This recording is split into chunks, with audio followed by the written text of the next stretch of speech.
해주시기 바랍니다.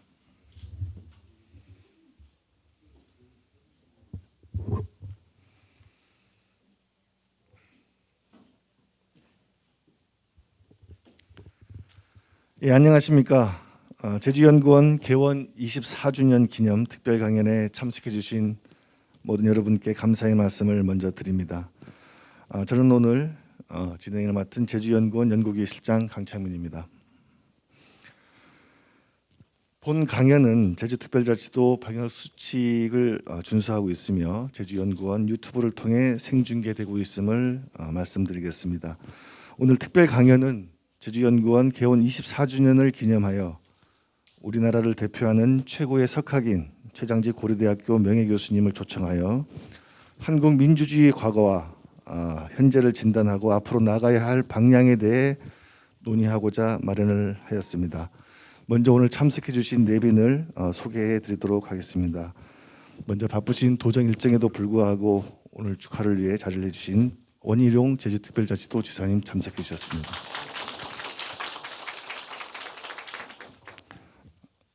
그리고 오늘 행사를 주관해 주신 김상엽 제주연구원 원장님이십니다. 그리고 바쁘신 의정 활동에도 불구하고 오늘 개원 기념 및 강연을 축하해 주시기에 자리를 함께 하셨습니다. 이상봉 제주특별자치도 행정자치위원회 위원장님 자리해 주셨습니다. 그리고 특별히 우리 제주특별자치도 여성가족연구원 민무숙 원장님도 자리를 함께 해주시고 계십니다. 그럼 지금부터 개원 24주년 최재밌 교수님 초청 특별 강연을 시작하도록 하겠습니다. 먼저 국민 의례가 있겠습니다. 먼저 모두 일어나셔서 앞에 있는 국기를 향해 주시기 바랍니다. 국기에 대한 경례 바로 이하 생략하도록 하겠습니다. 모두 자리에 앉아주시면 고맙겠습니다. 먼저 김상엽 제주연구원 원장님의 인사 말씀이 있겠습니다. 큰 박수로 맞이해 주시면 고맙겠습니다.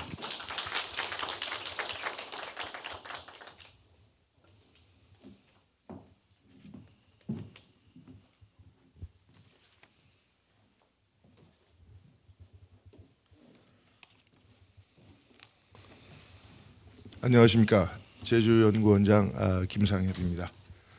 먼저 제주연구원 개원 24주년을 축하하기 위해 이 자리에 함께 해주신 원희룡 제주특별자치도 지사님, 그리고 이상봉 도의회 행정자치위원회 위원장님께 깊은 감사 말씀 드립니다.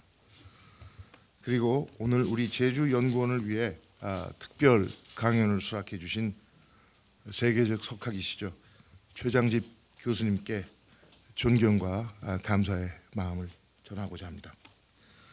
우리 최장집 교수님께서는 미국 시카고 대학에서 정치학 박사 학위를 받으시고 모교인 고려대학교에서 정치외교학과 교수를 지내시면서 고려대학교 아세아 문제 연구소장, 김대중 정부 대통령 자문 정책위원회 위원장 등을 역임하셨고 현재 고려대학교 정치외교학과 명예교수로 계시며 연구와 학술 활동에 매진하고 계십니다.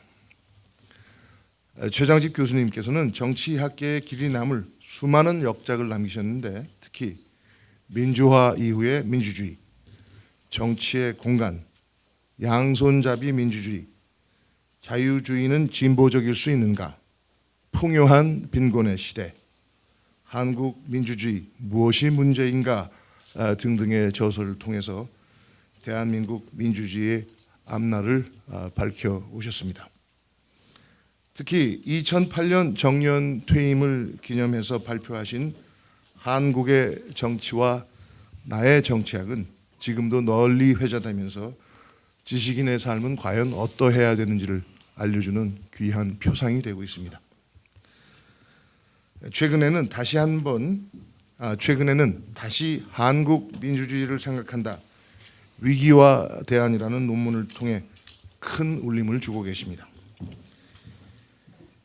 오늘 최장집 교수님께서 나눠주실 특별 강연의 제목은 한국 민주주의의 진단과 전망입니다.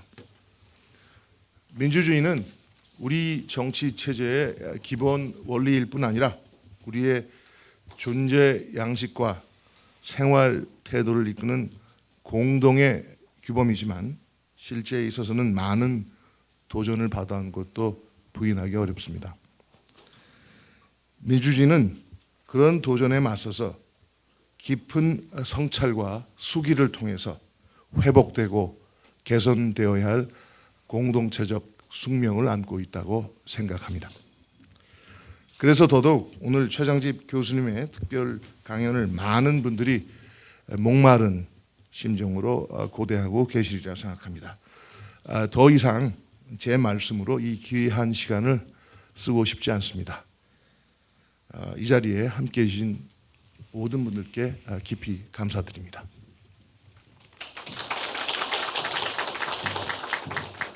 감사합니다.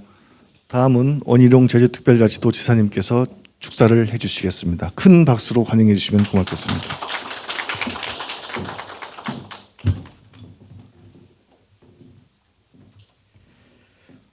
제주연구원 개원 24주년을 진심으로 축하드립니다. 그리고 이런 특별한 날을 기념할 겸 축하할 겸 해서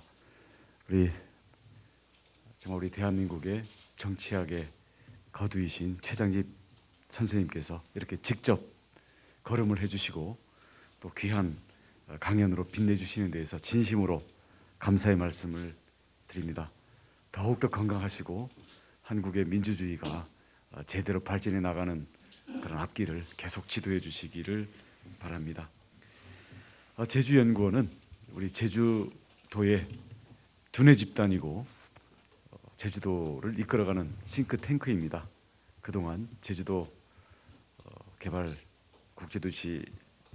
국제자유도시 특별계획이라든지 아니면 미래 비전이라든지 아니면 우리 제주도가 안고 있는 여러 가지 물 문제라든지 아니면 또 뉴프론티어 뉴딜 센터 등 제주의 현안과 제주의 미래를 보다 구체적이고 심층적으로 밝히기 위해서 그동안 많은 노력을 해왔습니다.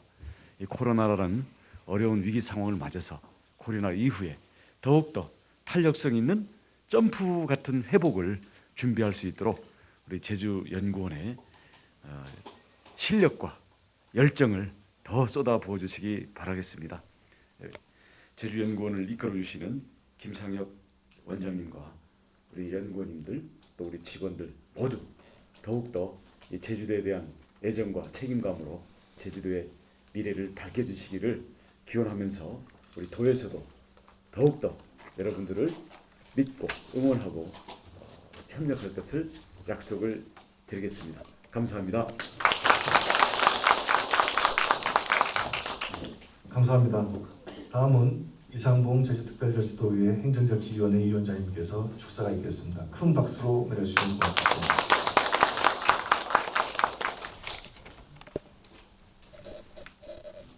네, 반갑습니다. 제주특별자치도의 행정자치위원장 이상봉입니다.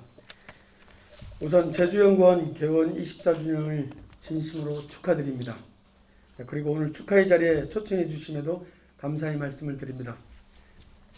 특별 강연을 해주실 최장식 교수님 도민 한 사람으로서 존경하고 환영합니다. 늘 건강하십시오. 잘 아시겠지만 제주연구원은 1995년 지방자치제도가 부활하고 성공적인 지방자치 안착과 지역의 성장과 발전을 위해 1997년 출범하였습니다. 우리는 흔히 제주연구원을 지역발전의 싱크탱크라 부릅니다. 실제로 이 싱크탱크라는 말은 현재 제주연구원의 비전에도 표현되어 있습니다. 싱크탱크는 전문가들이 모여 분석과 연구를 행하고 성과를 제공하는 것을 목적으로 하는 집단이라고 정의됩니다. 말 그대로 지난 24년의 시간 동안 제주연구원은 제주의 경제, 사회, 문화, 행정, 지역개발 등 전반에 대해 연구를 성실히 해냈다고 봅니다. 그러나 4차 산업혁명 시대, 포스트 코로나 시대를 맞아 제주의 미래가 밝다고만 장담할 수 없기에 제주연구원의 싱크탱크의 기능만을 성실히 수행하는 것으로는 부족하다고 봅니다.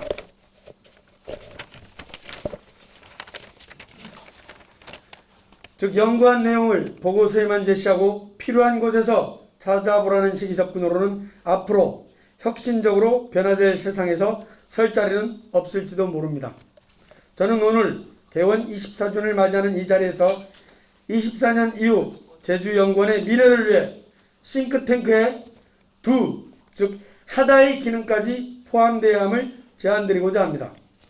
책상에서의 연구가 아닌 현실에서 그리고 현장에서 즉시 적용될 수 있는 연구 결과물 그리고 전문가들이 스스로 해나갈 수 있는 연구 결과물이 산출되어야 한다는 것입니다. 제주연구원이 싱크탱크 N2로 자리매김할 때 제주의 미래 그리고 제주도민의 미래가 밝아질 것이라고 믿어 의심치 않습니다. 이 자리에 계신 모두가 그러한 막중한 책임을 다시 한번 새기는 개원 개념일이 되길 바랍니다. 그 길에 도의회도 늘 함께하겠습니다. 다시 한번 24주년 개원을 진심으로 축하드립니다. 고맙습니다. 감사드립니다. 본격적으로 최강직 교수님을 모시고 오늘 주제인 한국 민주주의의 진단과 미래를 주제로 소중한 강연 시간을 갖도록 하겠습니다. 모두 큰 박수로 최강직 교수님을 환영해 주시면 고맙겠습니다.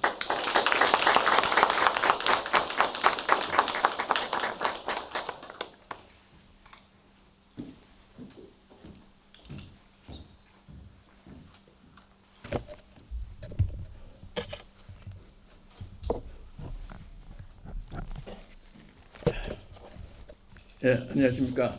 방금 소개받은 최장님입니다.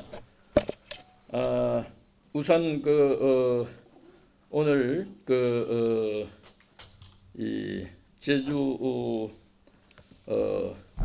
이 연구원장 님의 초청으로 김상엽 박사님의 초청으로 제주연구원의 24주년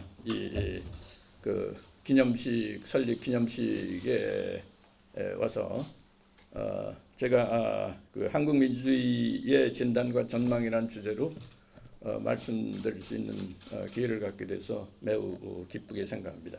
또 영광으로 생각합니다. 더구나 이 원희룡 제가 평소에 그 미래의 정치 지도자로 기대하고 존경하는 원희룡 지사님도 와 계시고 해서 매우 영광으로 생각합니다. 제가 말씀을 드리기 전에 우선 간단히 제가 제주 연구원의 초청으로 와서 얘기를 하기 때문에 이 싱크탱크라는 이제 얘기를 들으면서 느끼는 거는 한국에서는 이 싱크탱크가 잘 안 됩니다.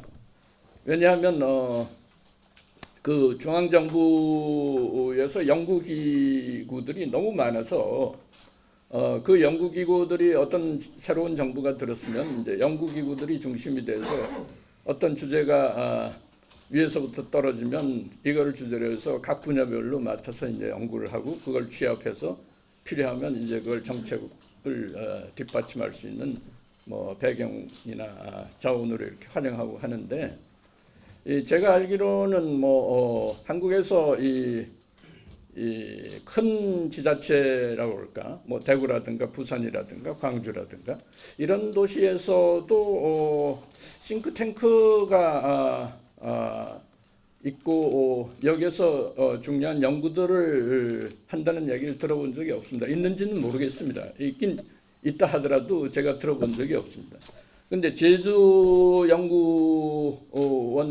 연구원만큼은 지자체 수준에서 이렇게 싱크탱크를 실제로 그 중요한 이슈를 가지고 이 제주도 지역을 위해서 필요할 뿐만 아니라 한국 전체를 위해서도 필요한 이러한 연구를 하는 그 자원, 지적 자원으로서 이제 이게 그 역할을 하고 있다는 것은 굉장히 어떤 특별한 일이 아닌가 그런 생각을 합니다. 원래 싱크탱크는 미국이나 뭐 유럽이나 EU 같은 데서 이제 에서 보더라도 주로 이제 민간 자본이 투자돼 가지고 그거를 중심으로 해서 민간의 이제 지식인들이나 전문가들이 특별한 주제를 가지고 이제 하는 게 보통인데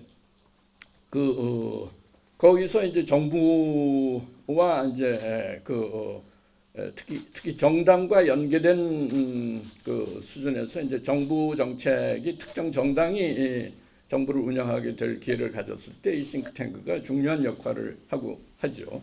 근데 우리나라에서는 앞에서도 언급했듯이 이제 민간 차원에서 사회 차원에서 싱크탱크는 저는 존재하지 않는다고 봅니다.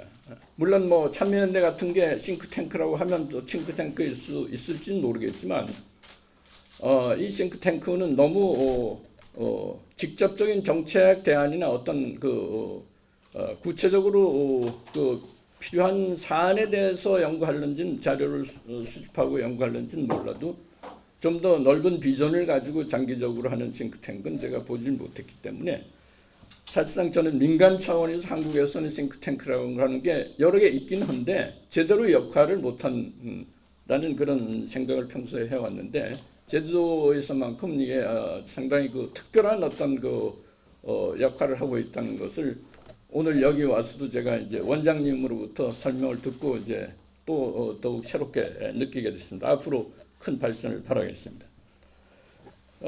그러면 제가 제주도 여기 이제 제주연구원에 그걸로 말씀드리고자 하는 주제는 뭐 한국 민주주의 전망 진단을 하고 전망을 하는 거가 되겠습니다. 그래서 이 내용은 이제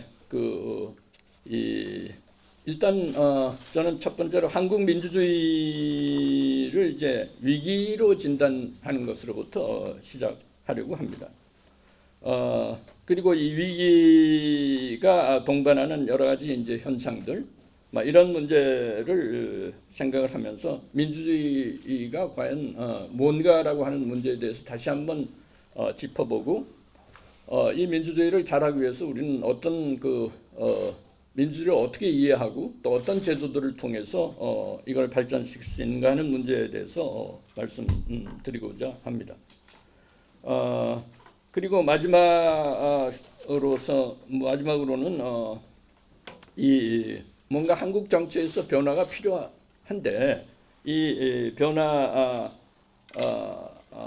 어떻게 대응하고 이걸 하기 위해서는 어떻게 하는 것이 바람직한가 하는 문제에 대해서 몇 가지 중요하다고 생각하는 정책 영역을 사례로 해서 말씀을 드리고자 합니다. 이제 한국 민주주의를 위기라고 진단을 하는 문제는 일단 시작을 촛불 시위로부터 이제 할 수 있지 않을까 하는 생각을 합니다. 뭐 아시다시피 한국 민주주의를 그동안 떠받쳐온 것은 이제 진보 보수의 이념을 둘러싼 이제 이걸 대표하는 정당 간의 경쟁이라고 할까 하는 것을 통해서 한국 민주주의가 지난 80년대 이후에 민주화되면서 이제 현재 이르렀다고 보겠습니다. 근데 그동안에 이제 일정한 진보 보수 간의 균형이라고 할까 하는 것이 유지가 됐기 때문에 이것이 가능했다고 저는 일단 전제하고 싶습니다. 그런데 촛불 시위를 통해서 그동안에 유지됐던 이 균형이 좀 붕괴됐다고 그럴까 하는 것이 이 위기의 중심에 있지 않나 그렇게 생각합니다.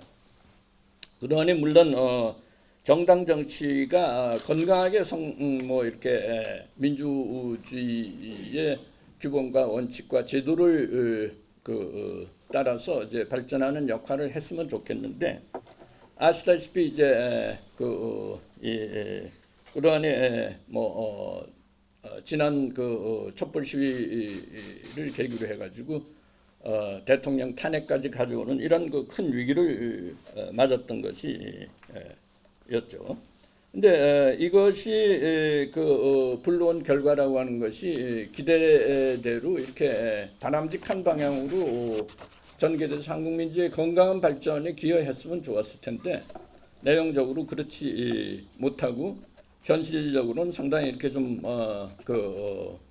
기대하고는 다르게 우리가 보통 말하는 포퓰리스트라고 그럴까 이런 민주주의로 좀 퇴행한다고 그럴까 위기라고 말할 정도의 민주주의의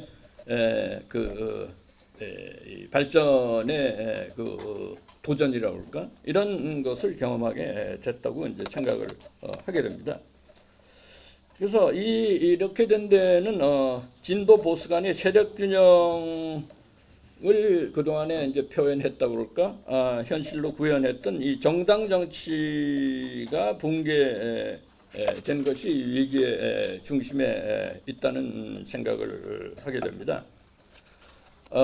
그래서 이 정당 정치가 그동안에 나름대로 이 민주화 이후에 이게 정치의 중심을 이루고 정치를 운영해 왔는데 그동안에 이런 것이 퇴행한 나머지 기존 우리가 기대하는 정당의 역할보다는 상당히 이게 어떤 이 사회가 요구하는 여기에 부응하고 이걸 대표해서 대응하기보다는 상당히 정치적 이 특정 엘리트 집단들의 파당적 이해관계를 중심으로 해서 이것이 진행되어 온 것이 중요한 위기의 하나의 중심에 있다는 생각을 하게 됩니다.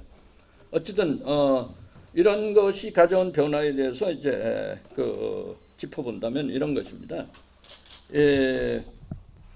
그동안에 보수 진보의 균형으로부터 말하자면 이 민주화 이후에 진보가 일정하게 확장되는 이런 과정을 거쳤는데 촛불 시위를 계기로 해서 이 보수가 실패하는 이런 이제 과정을 겪었다고 생각을 하는데 이 중심에는 이제 민주화의 성격에 대해서 잠시 언급하는 것이 필요할 것 같습니다.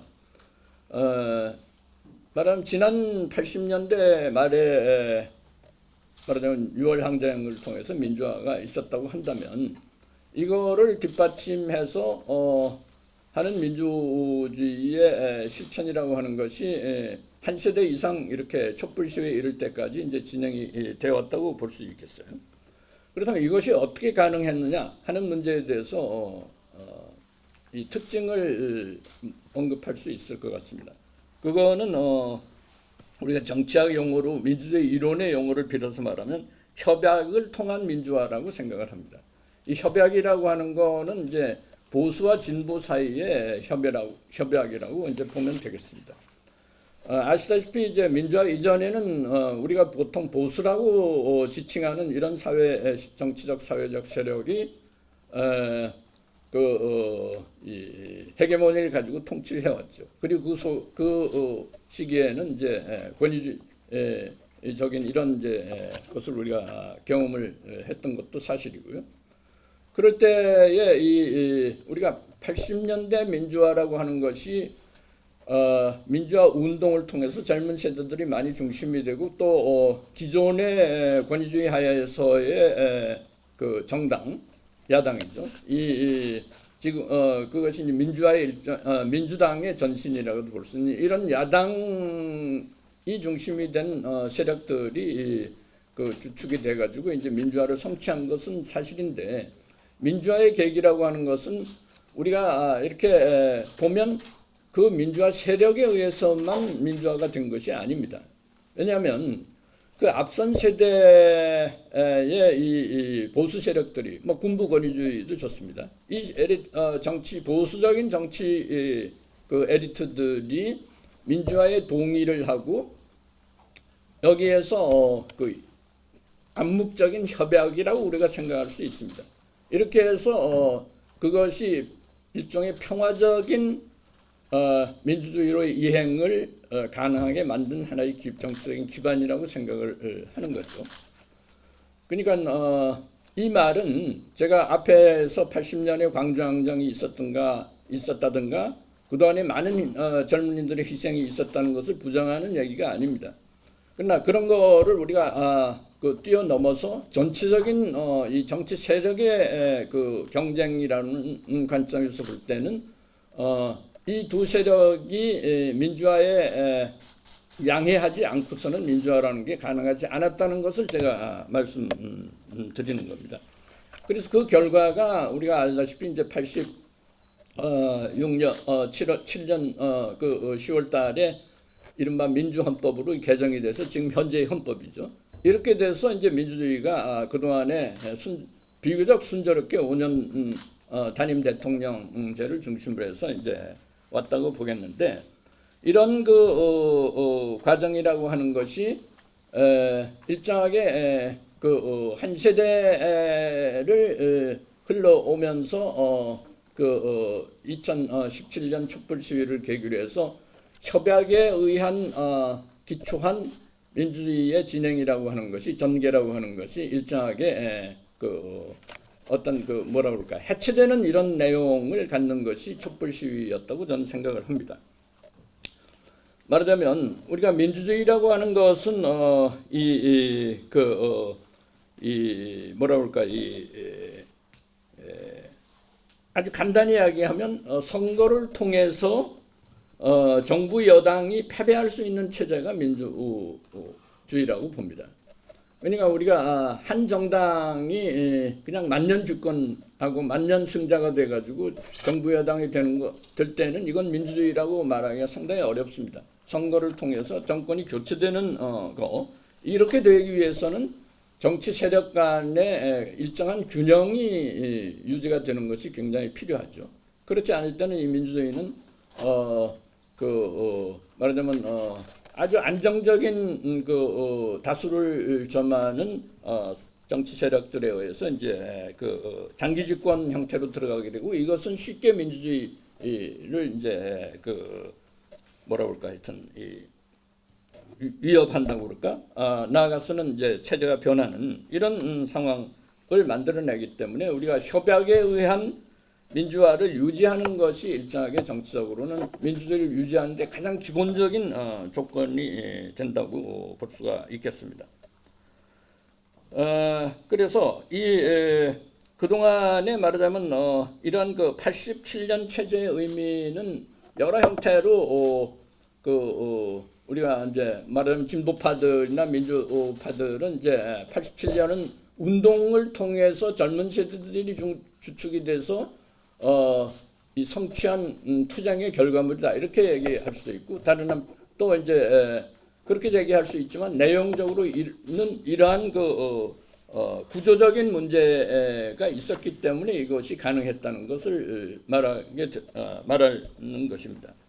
그렇지 않고서는 한국은 87년의 민주화는 상당히 많은 피를 흘릴 수도 있는, 앞에 80년, 7년 전에 광장쟁 에서만 피를 흘리게 되는 것이 아니라 그 뒤에도 언제든지 실제로 군부 권위주의라는 게 현실적으로 존재했던 권력이기 때문에 힘을 사용하게 되면 피가 유혈적인 이런 상황이 벌어지는 것이고, 이렇게 되면 민주주의로의 이행이 우리가 지금까지 경험했던 것하고는 다른 방식의 경로를 통해서는 내용으로 아마 전개될 수 있는 이런 가능성을 우리가 상상할 수가 있을 겁니다. 어쨌든 간에 그런데 그동안에 이제 이런 상황은 이제 우리가 촛불 시위를 생각할 때는 생각했던 것은 이것이 한 정부 기존의 정부의 대통령을 탄핵하는 것으로서, 말하자면 징벌하는 것으로서 촛불 시위의 의미가 끝난다. 그리고 촛불 시위는 모든 한국 사회 그동안에 누적되어 왔던 어떤 변화, 개혁, 뭐 이런 것의 표현이라고 본다. 말하자면 이거를 어떻게 해석하느냐 하는 문제는 그 뒤에 정치를 어떻게 그 방향이 만들어지고 내용을 구성하게 되는가 하는데 굉장히 중요한 영향을 미친다고 생각하는 거죠.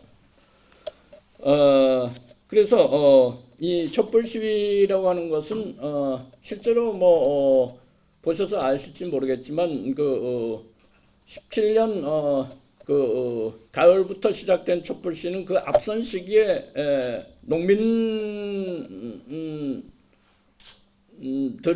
어떤 이 요구라고 그럴까? 그동안에 누적된 이런 요구에 대한 것으로부터 시작되고 노동운동이 앞에서 굉장히 큰 규모로서 이제 진행이 됐고 그것이 나중에 점점 이어져서 이제 촛불 시위라고 하는 전반적인 이런 많은 시민들이 참여하는 이런 이제 대규모 시위로 이제 나타났다는 것을 회상하실 겁니다. 그러니까 말하자면 이 촛불 시위는 여러 형태의 광범위한 요구들이 여기에 포함되어 있는 거죠.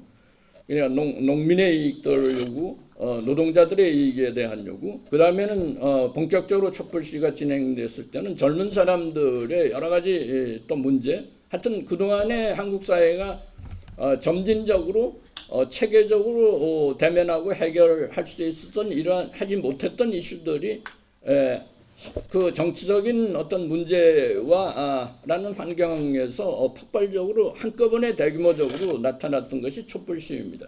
그러니까 촛불 시위는 해석하기에 따라서 굉장히 다양한 그 해석이 가능할 수 있는 아주 폭넓은 의미에서의 어떤 그 사회로부터의 요구였다고 이제 이해할 수 있겠습니다. 그런데 아시다시피 이제 촛불 시위의 결과는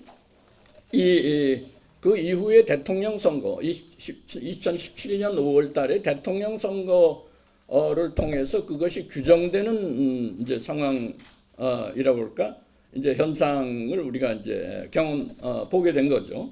여기에서는 이제 뭐 되돌아보면 아시겠지만 이제 민주당 정부가 이제 성립하면서 이 민주당 정부는 지금까지 보기 어려웠던 정도로 광범위하고 아주 나가서는 급진적인 이런 이 슬로건이라고 할까, 개혁 목표를 내걸고 촛불 시위를 혁명으로 규정하는 이런 정의하는 이런 이제 것을 우리가 볼 수 있었습니다.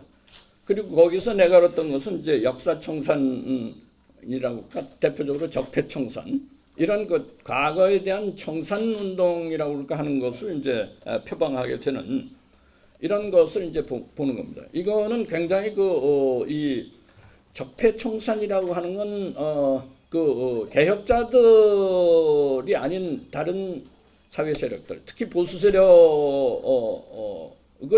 부정적으로 평가하는 것을 통해서 청산한다 이런 얘기가 되는 거죠. 그러니까 우리는 지난날에 그 민주화 이전의 권위주의의 모든 것을 부정할 뿐만 아니라 민주화 이후에도 보수 세력들의 또 그 정치 세력들을 부정적으로 평가하게 되는 이런 이제 것을 이제 포함하게 되는 이런 내용이 되겠습니다. 이것은 이제 상당한 정도로 이제 촛불 시위를 일정하게 이제 혁명으로 정의했기 때문에 한국 사회를 대대적인 개혁이라고 그럴까, 이런 거를 이제 표방하게 되는데, 문제는 이것이 굉장히 너무나 과도하게 폭넓은 또 과거를 부정하는 이런 이제 문제를 이제 포괄하게 된다는 것이죠. 그러니까 정치적으로 지난날의 보수 세력을 부정할 뿐만 아니라 도덕적으로 또 역사에서 긍정적이든 부정적이든 그동안 축적해왔던 이런 현재를 만들어냈던 이런 과거의 나름대로의 어떤 성과 같은 것을 대체로 부정하게 되는 이런 현상을 만들어냄으로 인해서 촛불 시위는 문자 그대로 혁명이라고 하는 의미를 내포하게 돼서 너무나 전 사회를 부정적인 이런 것으로 이제 규정하게 되는 결과가 됐는데요. 그래서 이 의미는 앞에서 제가 의미했듯이 협약이라고 하는 것을 해체하는 의미를 갖게 됩니다. 왜냐하면 보수 세력을 전면적으로 부정하는 결과를 가져왔기 때문에. 그렇다면 87년에 정치 협약, 말하자면 보수와 진보가 민주주의를 수용한다는 협약의 의미가 여기서는 이제 사실상 이제 없어져 버리는, 해체돼 버리는 의미를 갖게 됩니다. 이것은 기본적으로 현재의 정치 위기, 이 정치 위기를 표현하는 말하자면 보수 진보 간의 갈등, 또는 이 갈등의 강도가 굉장히 높고 정치 영역뿐만 아니라 전체 사회적으로도 폭넓은 갈등을 확산시키는 이런 심화시키는 이런 결과를 가져오게 된 것이 그 촛불 시위 이후의 정치 현상의 아주 특징적인 측면이 아닌가 그렇게 생각합니다.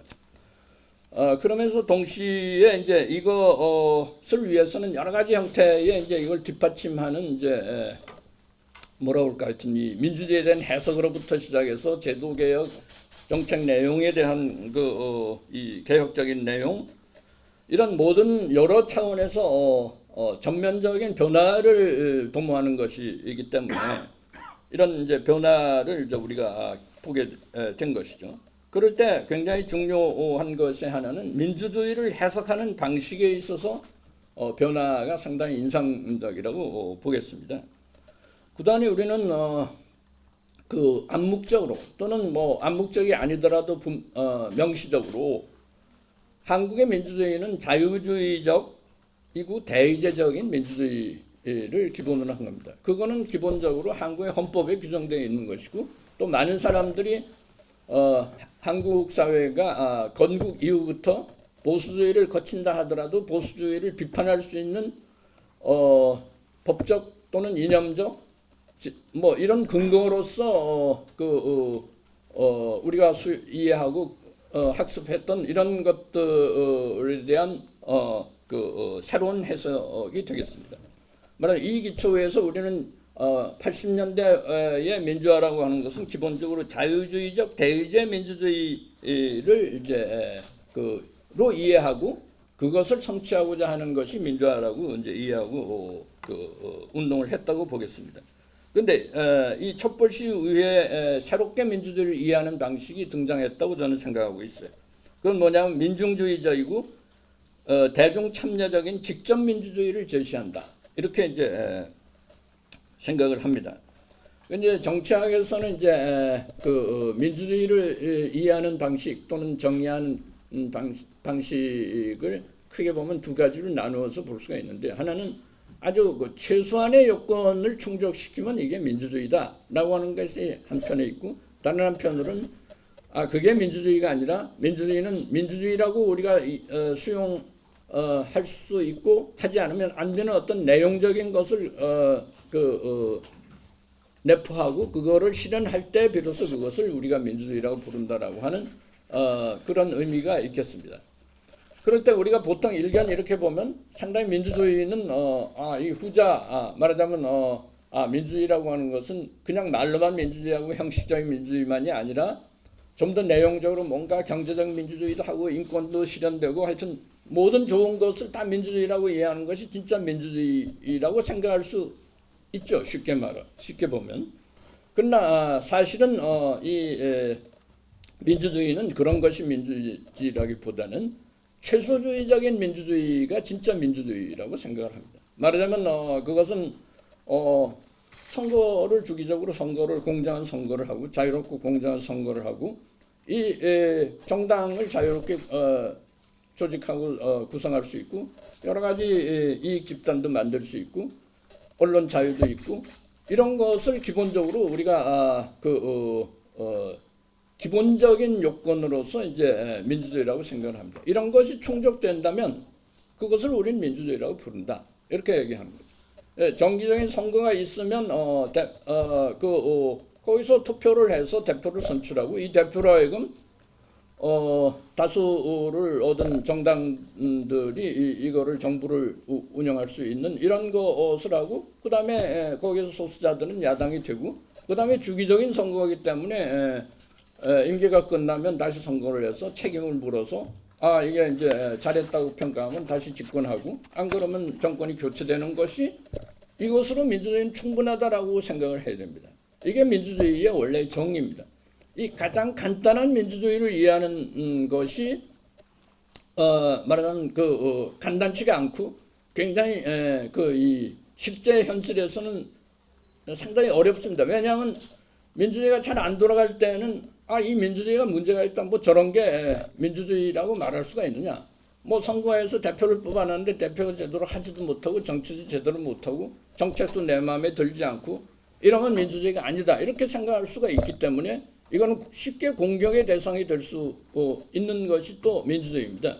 그렇기 때문에 여기에는 그런 게 민주주의가 아니고 경제적으로 민주주의가 되고 이게 경제적인 뭐 부의 뭐 하여튼 차별도 많고 여러 가지 이제 소외 세력들도 많고 뭐 이런 것들도 해결을 못하는 것이 무슨 민주주의냐 이렇게 이제 반론을 제기할 수가 있겠죠. 그러나 민주주의는 그렇게 보기 시작하면 이 민주주의는 굉장히 확장돼서 감당할 수 없는 이렇게 되면 그 내용적으로 그런 거를 실천할 수 있는 어떤 세력이 나타나고 정당이 나타나서 이거를 이 담론 언수를 지배하게 되고 이거를 대중적으로 확산시켜서 동의를 받을 수 있으면 이거는 아주 위험한 어떤 그 권위주의나 더 나아가서는 전체주의 같은 이런 현상이 생길 수 있는 겁니다. 우린 이것이 심해지면 이게 이제 요즘 세계적으로 확산되고 있는 포퓰리즘이라고 그럴까? 이런 것을 이제 걱정하게 되는데 이런 현상을 쉽게 만나게 될 수 있는 겁니다. 근데 우리가 촛불 시위에 보는 이런 현상 가운데 중요한 것이 민주주의에 대한 이해 방식이 원래의 자유주의적 민주주의, 암묵적으로 우리가 맨날 민주주의라고 그러면서 이건 자유주의적 민주주의 이렇게 말을 안 하죠. 그냥 민주주의라고 그러면 그 속에는 자유주의적 민주주의가 들어가 있습니다. 왜냐하면 헌법 자체가 자유주의적 민주주의를 규정하고 있는 겁니다. 이 문제에 대해서 간단히 우리가 이제 설명을 한다면 이런 겁니다. 처음에 우리가 전통사회, 뭐 왕조도 좋고 하여튼 뭐 전통사회나 또는 군부독재 이런 거 하에서는 그 자유가 보장이 되지 않지 않습니까? 이 자유라고 하는 건 서양에서 나온 아이디어죠. 우리한테는 그런 게 없었는데 천부인권의 어떤 평등한 자유를 향유할 수 있는 권리를 인간은 다 공통적으로 가졌다, 평등하게 가졌다. 여기로부터 출발하는 겁니다. 그래서 이 자유를 가진 인민도 좋고 하여튼 인간 사람들이 이게 스스로의 권력을 이제 한 것이 민주주의다. 그럼 스스로의 권력을 창출하기 위해서 고대 그리스에서는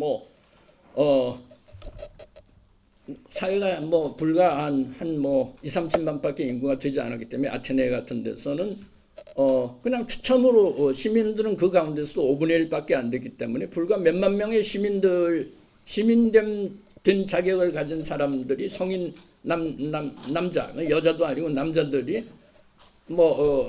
하여튼 선출권을 가져가지고 추첨을 해가지고 돌아가면서 정부를 구성해가지고 스스로 통치하는 이런 것이 민주주의의 원래 어원이 영어로 말하면 디모크라시고 모든 서양 말은 다 하여튼 디모크라시입니다. 이 발음은 다 다르고 스펠링은 다르지만 그것이 고대 그리스에서 디모크라티아라고 하는 이 인민 데모라고 하는 것은 피플이라고 하는 말이고 크라티아라는 건 파워라고 이 권력이라는 말 또는 통치체제 정부라고 하는 말을 의미하는 것이 이게 어원이 돼갖고 지금도 이제 민주주의가 됐는데 우리도 그 말을 이제 번역을 해서 민주주의라고 쓰고 있는데 그것이 이제 민주주의다. 이렇게 이제 그걸 생각하는. 그러나 민주주의가 이제 진짜 현대 민주주의는 고대 아테네에서의 민주주의하고는 완전히 다른 민주주의입니다. 그 말 어원 자체는 거기로부터 오고 내용의 원리라고 할까 그 원리 여러 원리들 가운데 그중 중요한 것이 하나가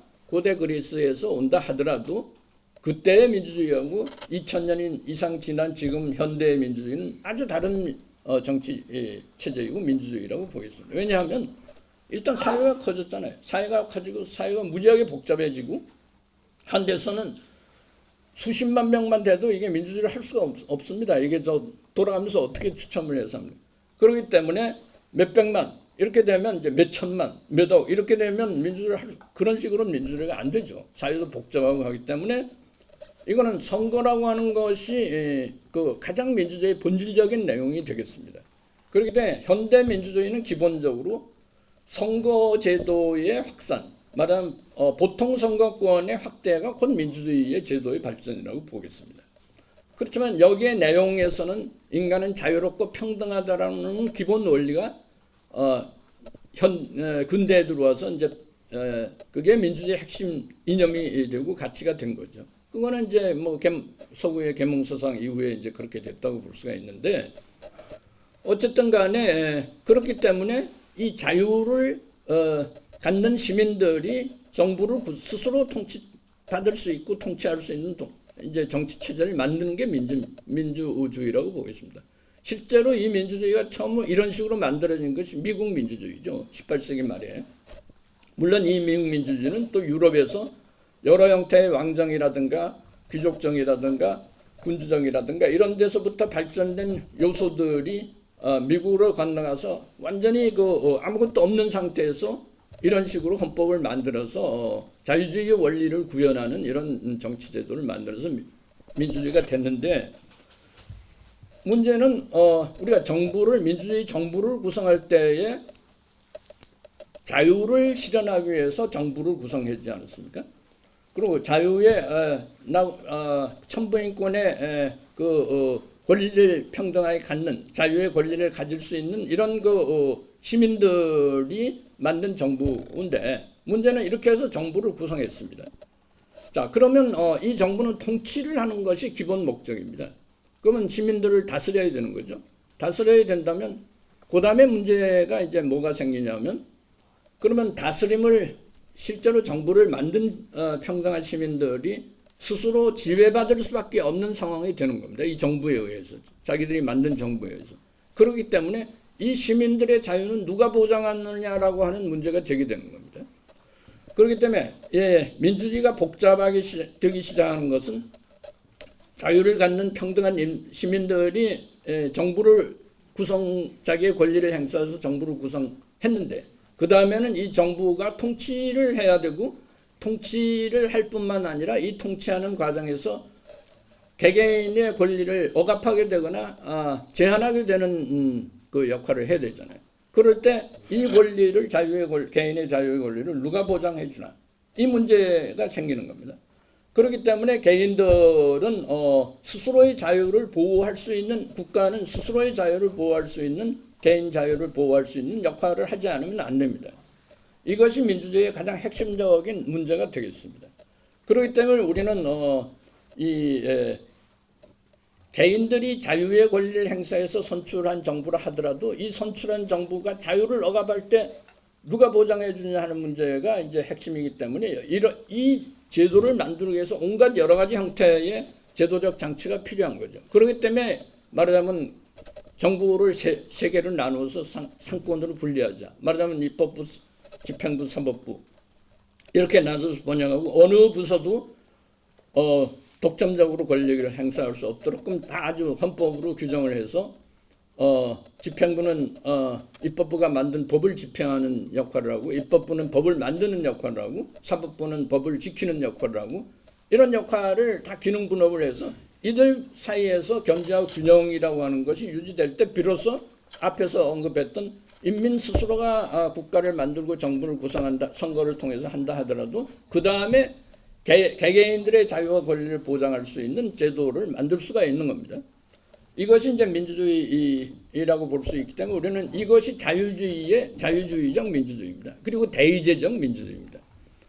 그렇기 때문에 민주주의의 핵심은 말을 앞에서 자유주의적, 대의제적 이런 말을 하지 않더라도 다 민주주의는 이런 방식으로 우리가 이해를 해야 된다고 봅니다. 그런데 이것이 현대로 넘어가면서 개인들의 권력이 보편화되고 그다음에 최근에 들어와서는 이제 이 소셜 미디어라든가 여러 가지 이제 의사소통 매체의 기술 발전이 폭발적으로 확대되면서 이게 과거에는 없던 이런 우리가 이 커뮤니케이션 매체를 가져서 개개인들의 의사를 자유롭게 표현할 수 있는 이런 매체를 갖게 됨으로 인해서 말하자면 쉽게 개개인들의 의사를 정치적으로 투입할 수 있는 이런 이제 변화가 생겼다고 보겠습니다.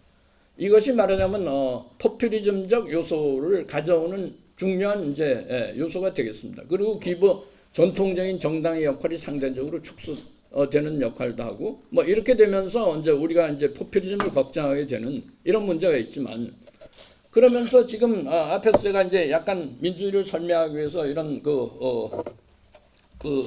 설명을 했지만 어쨌든 간에 촛불 시위 이후의 민주주의에 대한 이해 방식이 이런 변화를 우리가 민주주의의 그동안에 했던 대의제 민주주의의 과정을 이해하는 것을 확대하고 변화된 상황을 이해하는 방식으로 보완적으로 사용하는 것을 넘어서서 이것이 진짜 민주주의다. 이렇게 하는 이해 방식이 확대되기 시작해서 이제 여러 형태의 직접 민주주의적인 요소들이 민주주의 속으로 많이 들어옵니다. 이 직접 민주주의 속으로 들어오면서 이제 문제가 굉장히 복잡해지고 기존의 대의제 민주주의를 비판적으로 보고 공격하고 이걸 부정적으로 보는 인식들이 이제 확대된 것이 현금 작금의 상황이라고 보겠습니다. 그러면서 여기에서는 이제 사람들이 이제 민주주의라고 하는 것은 뭐라 그럴까 이 대의제가 아니고 직접 민주주의적 요소가 들어오는 게 더 좋다. 그다음에 민주주의는 정치적인 민주주의에 한정되는 것이 아니라 경제적인 민주주의도 가능하지 않으면 안 된다라든가 그리고 여러 형태의 직접 민주주의적인 이제 그것이 들어옴으로 인해서 지금 민중주의적이고 대중 참여적인 요소가 이제 확대되면서 민주주의가 이제 기존의 대의제적 민주주의가 이제 상당히 뭐라 그럴까 비판의 대상이 될 수 있는 이런 요소가 생겨났다는 것을 우리가 그리고 이제 다원주의적이라는 거. 그래서 이제 우리가 사회의 다원주의적 요소들은 국가 권력이 말하자면 굉장히 확대되고 강화된다면 사회의 자율성이라든가 다원주의적 요소는 축소될 수밖에 없습니다. 그렇기 때문에 우리가 자유주의적이라고 하는 이념이라면 이념, 가치의 체계는라면 이것은 반드시 다원주의적인 요소로 구현될 수 있는 이런 가능성, 여지 공간을 허용하지 않으면 안 된다는 것을 이제 우리가 볼 수가 있습니다. 그래서 이런 상황 속에서 이 시민에 대한 해석 같은 거 말이죠. 그래서 이제 시민에 대한 해석도 굉장히 이렇게 뭐라 그럴까 이 민주주의를 굉장히 최대 정의적으로 아주 그 의미를 굉장히 확대해서 정의를 해놓고 나면 그 다음에 이 민주주의를 수행하고 이해할 수 있는 사람은 보통 사람들의 시민이 아니라 특별한 시민들 말하자면 굉장히 깨어있는 시민이라든가 또는 최근 년에 들어와선 촛불 시민이라든가 이런 언어를 많이 이제 우리가 대면하게 되는 거죠. 그러니까 이제 이렇게 되면 특별한 그 민주주의의 의미를 이해하고 아는 사람들이 선도적인 역할을 해서 우리의 민주주의를 이끌어가야 된다라고 하는 발상이라고 할까 이런 거를 자극한다고 그럴까 하여튼 긍정적으로 평가하게 되는 이런 것을 만들어내게 되는 것이고 민주주의의 가치라고 하는 게 정치의 영역에서만 있는 것이 아니라 모든 사회 영역, 경제 영역으로까지 확대되지 않으면 안 된다라고 하는 이런 의미를 우리가 특별한 이제 긍정적인 의미로서 이제 강조하게 되는 결과가 된다고 봅니다. 이렇게 되면 굉장히 시민들은 굉장히 나는 이게 개혁적인 시민이고 민주적인 시민이 되지 않으면 안 된다라고 하는 의식이라고 할까 도덕적인 책무 같은 것이 이제 거기에 뭐라고 할까 주어지게 되는 것이고 이거를 수행하는 국가는 굉장히 이런 시민들로 구성된 국가는 굉장히 이렇게 옛날에 어떤 대의제적 민주주의를 통해서 구성된 국가보다는 훨씬 더 총체적인 국가, 도덕적이고 하여튼 사회 정의를 구현하고 이런 모든 것을 할 수 있는 그 국가의 의미를 갖게 될 수밖에 없다는 생각이 듭니다. 이것은 굉장히 위험한 그러니까 민주주의에 대한 이해 방식이라고 저는 보는 거죠. 맞아 우리가 1차 세계대전과 2차 전 사이에 여러 형태의 이제 민주주의가 취약해지면서 대표적으로 독일의 바이마르 공화국의 실패 같은 거예요. 이런 것이 나치 정권이라고 하는 아주 괴물 같은 정권을 만들어낼 수 있었던 것도 처음부터 나치 정권은 그런 것이 아니라 민주주의에 대한 이해 방식이 점점 확대되고 여기에 특별한 의미가 부여되면서 굉장히 위험한 상황을 만들어냈고 이건 민주주의 실패를 가져오는 결과를 경험했기 때문에 오늘날 포퓰리즘적 민주주의라고 하는 것은 이 정도로 위험하다고 생각은 않습니다. 그러나 이것은 건강한 민주주의를 발전시키는 데서 굉장히 부정적인 요소라고 하는 것을 저는 이제 지적하려고 하는 거죠. 그래서 여기에서 이제 시민 참여 중심이 너무 강조되는 거 있잖아요. 그리고 모든 사회가 이 깨어있는 시민으로 다 이렇게 해서 민주주의를 구현하는 역할을 떠맡게 되는 것 같이 이제 생각하도록 만드는 것은 이건 온 사회를 전체적으로 하여튼 정치화하는 결과를 가져오게 됩니다. 이거는 굉장히 나쁜 저는 그 상황이라고 생각을 합니다. 이건 실제로 제가 이렇게 이론적으로 관념적으로 다른 나라의 사례를 들어서 얘기를 하는 것도 가능하지만 실제로 17년 6월 항쟁 기념사에서 대통령이 그런 이 기념사의 내용 속에 그런 게 있어요. 그래서 이거를 전 말하자면 읽어보면 이런 겁니다. 우리의 삶이 흔들리지 않는 상황으로 이어지기 위해 직장과 가정으로 민주주의가 확장되고 그것을 위해 한 사람 한 사람이 일상에서 민주주의로 훈련될 수 있기를 바란다. 이건 그대로 제가 이제 기념사에서 인용한 말인데요. 그래서 이제 깨어있는 민주시민 이런 말도 다 거기서 이제 나오는 것이고 이런 식으로 민주주의를 이해하는 것은 바람직하지 않다 이런 얘기예요. 민주주의를 기존의 대의제적 민주주의를 나중에 급기야 이런 것이 확대되고 강화될 때는 위험하게 되고 정치적인 갈등은 정치의 제도화를 통해서 정당들 사이에서 국회에서 제도화된 공론장에서 법으로 하든 또는 타협을 통해서 하든 거기서 만들어지고 제한돼야지 이것이 온 사회로 확장된다. 이러면 온 사회가 전체적으로 정치화되고 이 분열이 말하자면 정치적인 분열은 온 사회적인 분열을 만들어내게 되고 갈등을 만들어내게 되기 때문에 이렇게 되는 것은 원래 민주주의가 의미하는 것이 시행된다고 한다면 이런 현상은 일어날 수가 없다고 이제 생각을 하는 거죠. 그래서 이제 민주주의를 이해하는 방식에 있어서 저는 이거를 이제 글을 쓸 때나 말할 때 가끔 이제 운동권적 민주주의관이다 이런 이제 식으로 말을 하고는 합니다.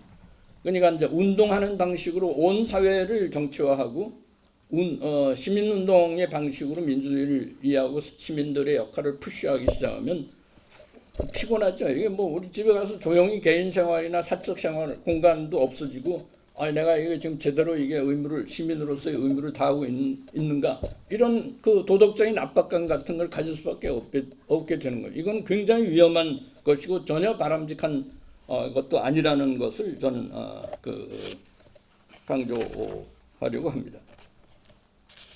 어쨌든 간에 우리가 이 대의제 민주주의 그렇기 때문에 민주주의는 정치적인 민주주의에 한정되는 것이 필요합니다. 그러니까 이것이 확장돼서 경제적인 민주주의 이런 걸로 확장되는 것은 전혀 바람직하지 않고 이건 제 의견이긴 하지만 저 자신의 창의적인 의견이 아니라 대표적인 민주주의 이론가들이 이렇게 말하고 있는 이론의 또 내용이기도 하겠습니다.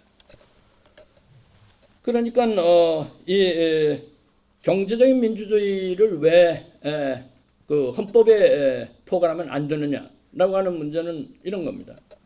우리가 한국의 헌법에서도 경제 조항들이 가끔 있습니다. 이게 이제 재헌헌법 때도 약간 이제 그런 표현이 들어가 있는 것이 여전히 이제 계속이 되고 있지만 그리고 실제로 정당 정치인들이나 정당에서 하는 얘기들 보면 경제적 민주주의라는 표현을 씁니다. 근데 이 경제적인 민주주의라는 표현은 저는 반드시 나쁘다고 보진 않아요. 경제적인 민주주의, 경제 영역에서 민주적인 내용이 구현될 수 있는 경제 관계를 그거하고 노동 문제라든가 여러 가지 그 필요한 민주주의적인 요소가 필요한 것이 있죠. 그럴 때 경제적인 민주주의라는 표현을 쓸 수가 있는데 이거를 민주주의의 일반 민주주의가 경제적 민주주의로 확대되지 않으면 민주주의가 아니다라고 하는 이건 앞에서 기념사에서도 그런 말이 있습니다. 우리는 민주주의를 경제적인 민주주의로 확대하지 않으면 안 된다는 그 강조가 있기 때문에 어쨌든 간에 이런 방식의 민주주의는 위험하다는 것이죠. 그 경제적인 민주주의는. 그래서 사람들은 경제적인 민주주의를 뭐 헌법에 또 이렇게 포함시키는 게 바람직하다 나가서는 말이죠. 그래서 이걸 아주 헌법으로 규정을 해서 이렇게 민주주의를 내용을 채워 나가야지 이렇게 한다. 이런 이제 얘기인데 이 말 자체는 그렇게 온당하다고 생각을 하지 않습니다. 왜냐하면 우리가 헌법에 어떤 다수의 사회주의 정당이든 뭐 사적 소유나 자유시장 경제를 부정하는 그런 정당이 있다고 칩시다. 있다고 해서 여기가 다수당이 됐다고 칩시다. 그래서 헌법을 이렇게 했다 그러면 그건 사회주의 헌법이 되는 거죠. 그냥 우리는 헌법이라고 하는 것은 그렇게 할 수는 있어도 이것이 헌법으로 규정이 돼서 법으로서 이것이 이렇게 이런 체제가 되어야 된다라고 하는 것은 그거는 민주주의가 아니라고 이제 보는 거죠. 우리는 기본적으로 정치적인 민주주의를 통해서 경제적 민주주의를 정책적으로 구현할 수는 있어도 이것이 헌법 전문으로 들어가 가지고서 이것이 법으로서 규정될 수는 없다고 생각을 합니다. 그러니까 그거를 이제 사람들은 흔히 혼동을 해서 가끔 가다 보면 이제 경제적 민주주의의 의미가 헌법에 전문으로 들어가 포함되어야 된다라고 주장하는 의견들이 있어서 이거는 그렇게 생각하지 않습니다. 어쨌든 간에 그동안에 이제 우리나라 현재 정치의 제일 문제는 강조할 필요도 없이 아주 뭐라 그럴까 이 보수 진보 사이에 갈등의 극대화라고 그럴까 그 갈등도 보통의 갈등이 아니라 아주 강도 높은 이 갈등이죠. 이런 갈등이 극대화되고 온 사회가 정치적인 영향을 받아갖고 전부 다 니편내편 가르거나 또는 정치적으로 어떤 특정의 견해를 갖는 사람들 사이에 어떤 동료의식이라고 할까 동질성 이런 것들이 되는 이런 것이 다른 한편에서 급진주의 어떤 정서적 급진주의라고 제가 표현하는 감정적으로 굉장히 급진주의적 요소하고 결부되기 때문에 이거는 한국 민주주의를 발전시키는데 전혀 도움이 되지 않는다고 생각을 하는 겁니다. 그래서 이런 것들이라고 하는 것이 이제 제가 말씀드리는 촛불시 이후에 우리 협약에 의한 정치의 상실 또는 파괴, 부정 이런 것이 가져오는 풍토에서 그동안에 나름대로 한 세대에 걸쳐서 한국 민주화 이후에 여러 형태의 제도적 또는 제도를 운영하는 규범 이런 것들이 축적이 되어 오는 상황에서 촛불 시위가 가져온 결과는 제가 앞에서 언급했던 이런 점 때문에 저는 굉장히 비판적으로 생각합니다. 촛불 시위 자체를 비판적으로 말한다는 게 아니라 촛불 시위를 이해한 혁명으로 정의하고 그것을 이해하는 방식에 있어 그것이 건강한 민주주의 발전에 전혀 도움이 되지 않는다는 것을 이제 말씀드리는 겁니다. 이렇게 되면 사람들이 굉장히 갈등은 그거하고 격렬해지고 정치에 대한 요구나 이런 것들은 급진화되고 이게 정당 간의 균형을 통해서 지리하게 타협하고 협상하고 이 타협이라고 하는 건 주고받는 거 아닙니까? 그러니까 완전히 100% 자기 거를 성취하는 것이 아니라 반대당의 그것도 이렇게 수용해서 이것이 절충되는 혼합되는 과정이죠. 민주주의는 그겁니다. 민주주의는 순수한 어떤 특정 정당이나 특정 이념 가치를 구현하는 게 민주주의가 아닙니다. 민주주의는 기본적으로 갈등을 평화적으로 제도화된 틀 속에서 해결하는 겁니다. 이 해결을 위해서는 반대되는 정치 세력 사이에 주고받는 타협의 결과물일 때 비로소 가는 거지 한쪽이 일방적으로 그거를 관철시키려고 한다면 이거는 필연적으로 갈등을 불러올 수밖에 없는 것이고, 이 갈등이 선거를 통해서 어떤 그 정권 교체를 통해서 교차 집권이 가능하게 되면 몰라도, 이렇지 않고 장기 집권의 형태로 들어간다든가 정치 갈등이 높아지는 경우에는 이건 아주 위험한 그 결과물을 가져올 수 있게 된다, 이런 얘기죠. 뭐 이런 문제에 대해서 지적을 하고 싶고요. 그래서 어쨌든 간에 그러고 그다음에는 이제 법의 지배를 의무로 여기는 게 굉장히 중요하다는 거. 그래서 이제 우리가 그동안에 이 헌법은 나름대로 한국 헌법이 굉장히 좋은데, 왜냐하면 재헌헌법 때에 가장 좋은 헌법을 그 나름대로 독일의 이 바이마르 공화국의 헌법의 기본 이론과 내용을 흡수하고, 또 당시에 미군정이었기 때문에 미국의 자유주의적 헌법을 가져와서 이거를 결합한 것이 한국의 재헌헌법입니다. 그 재헌헌법의 틀은 그동안에 9번이나 민주헌법을 만들 때까지 이제 변했지만, 그건 주로 권력구조와 관련된 조항에서 변했지, 기본 내용이나 인권 조항이나 이런 거는 변한 게 없습니다. 기본 원리는. 그렇기 때문에 한국의 헌법은 굉장히 내용이 좋은데, 문제는 이게 지켜지지 않는다는 거죠.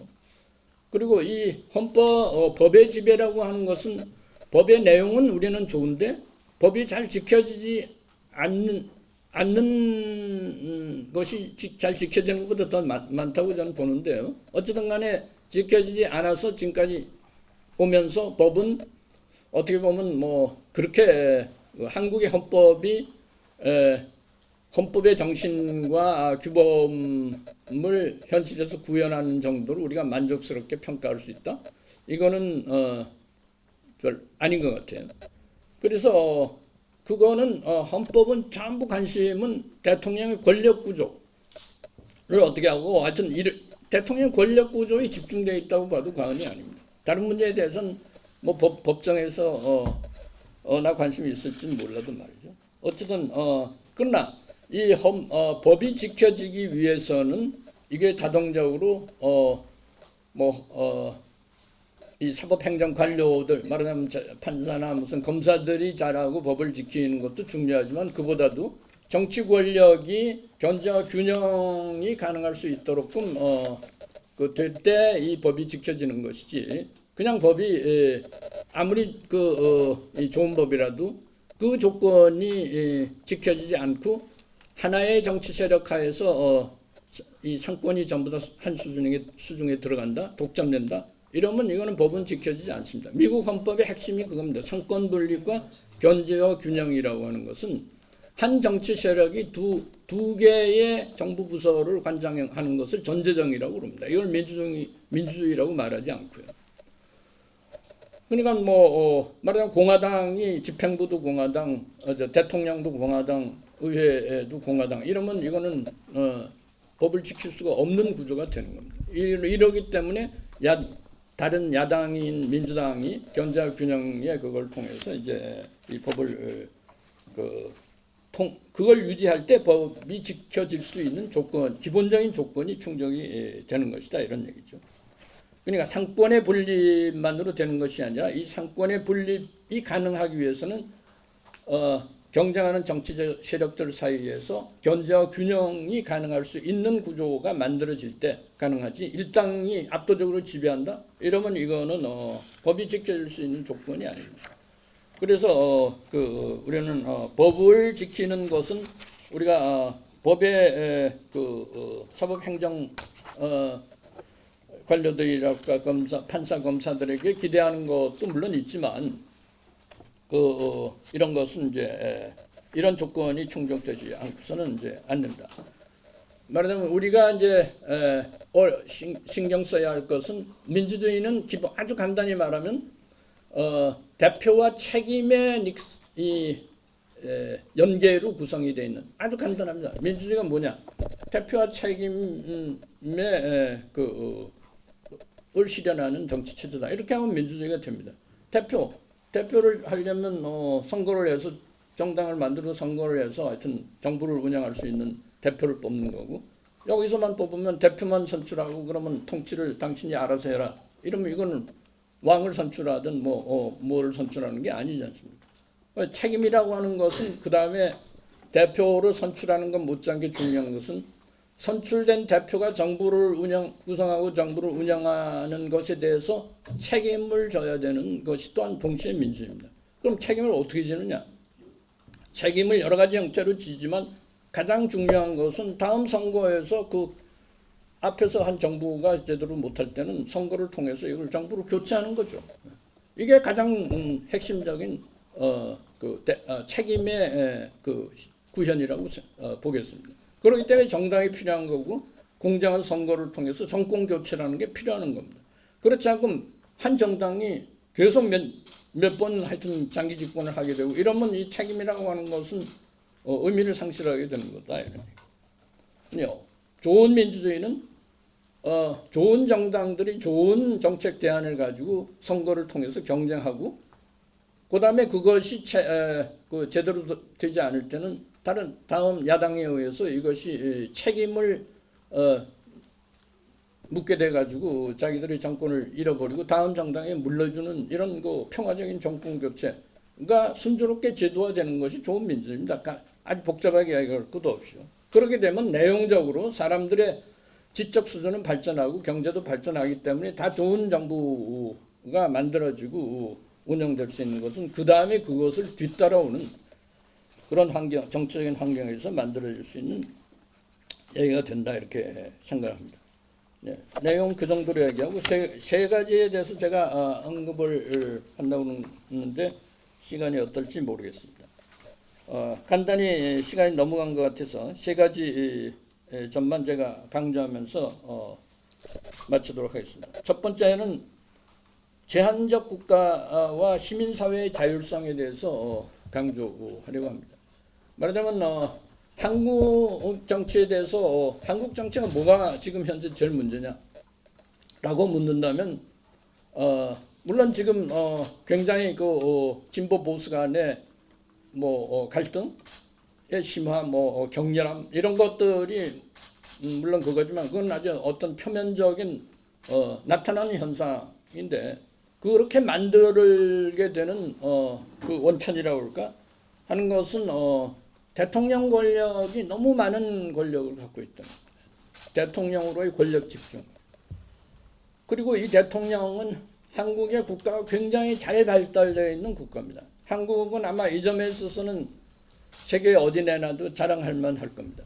그거는 그럴 수밖에 없는 게 분단 국가가 만들어지고 전쟁 치르고 분단 국가를 유지하면서 처음에 우리가 스스로 만든 거기도 하지만 전통도 우리는 국가 중심으로 중앙 집중화된 국가를 가졌지만 그 위에다 미국이 우리 냉전의 반공의 보루로서 한국 분단 국가를 만들어서 한국 국가는 처음부터 굉장히 좋은 시스템을 가지고 발전했습니다.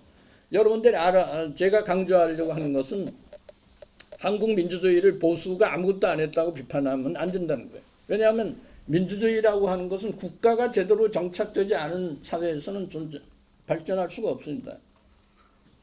말하자면 우리가 라틴 아메리카, 브라질, 아르헨티나, 무슨 온갖 칠레, 무슨 에콰도르, 베네수엘라, 온갖 브라질의 수십 개, 30-40개 되는 국가들이 대부분 대통령 중심주의를 가졌고 그 사람들은 서구 사회이기 때문에 자유주의 헌법을 헌법은 미국 헌법 못지않게 아주 일찍이 미국 헌법을 조금 뒤따라가면서 이제 자유주의 헌법을 가졌는데 민주주의로 말할 것 같으면 한국이 훨씬 선진국입니다.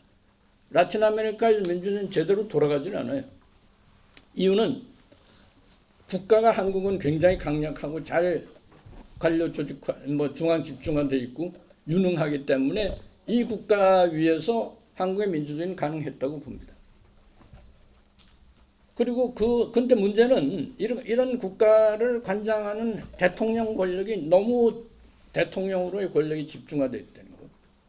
이게 이제 문제가 되기 시작하고 그렇게 되면 굉장히 권력이 대통령으로 독점되고 대통령의 정당이 너무 강해지고 야당이 이거는 그냥 좋은 의미에서 정당 간 이 경쟁과 대립이 어려워지는 조건이 되는 거죠.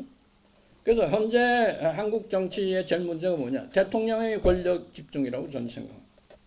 이게 일종의 청와대 정부라고 이제 학자들은 말하기도 하지만 어쨌든 이 대통령이 청와대에 앉아서 다른 모든 것을 그걸 하지 않더라도 얼마든지 통치할 수 있는 국가 기구를 관장하기 때문에 은둔형 말하자면 이제 대통령도 가능해지는 거죠. 그러니까 어떻게 보면 지난날의 대통령 박근혜 정부가 탄핵으로 물러나게 했지만 그런 것이 가능할 수 있는 것도 대통령이 권력 집중이 강해졌기 때문에 그렇고 최근에 그거는 촛불시 의회 대통령도 마찬가지입니다. 이런 구조가 변하지 않고 계속 되풀이되고 있는 거. 이거는 굉장히 위험한 현상이라고. 제한국가가 대통령으로 집중화된 국가가 왜 문제가 되느냐? 시민사회가 발전을 못하게 되는 거예요. 그래서 지금 현재 촛불시위 민주당 정부하에서 굉장히 중요한 퇴행적 현상은 한국의 시민사회가 80년대 민주화를 만든 민주화의 사회적 기초라고 볼 수가 있는데 기반이라고 볼 수가 있는데 그 시민사회가 지금 정부하에서는 전부 다 정부의 주변 기구들이 됐어요.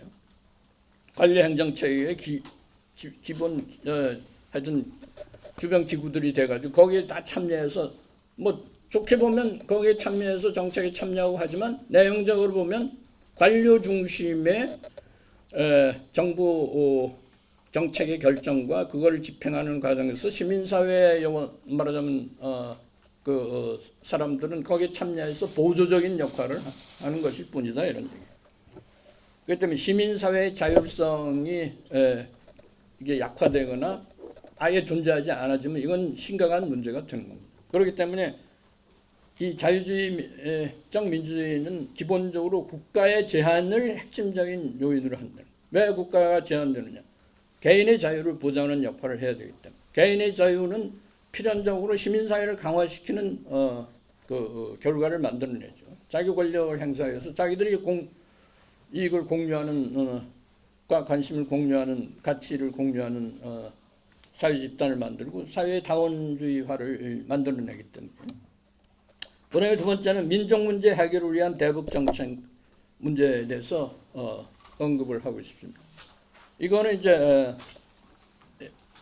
이 정부에 들어와서 이제 굉장히 대북 정책이라든가 이런 게 상당히 친화적이라고 그럴까? 과거와 다른 어떤 남북한 관계를 만들려고 이제 애를 쓰고 있는 거는 다 알고 있는 사실입니다.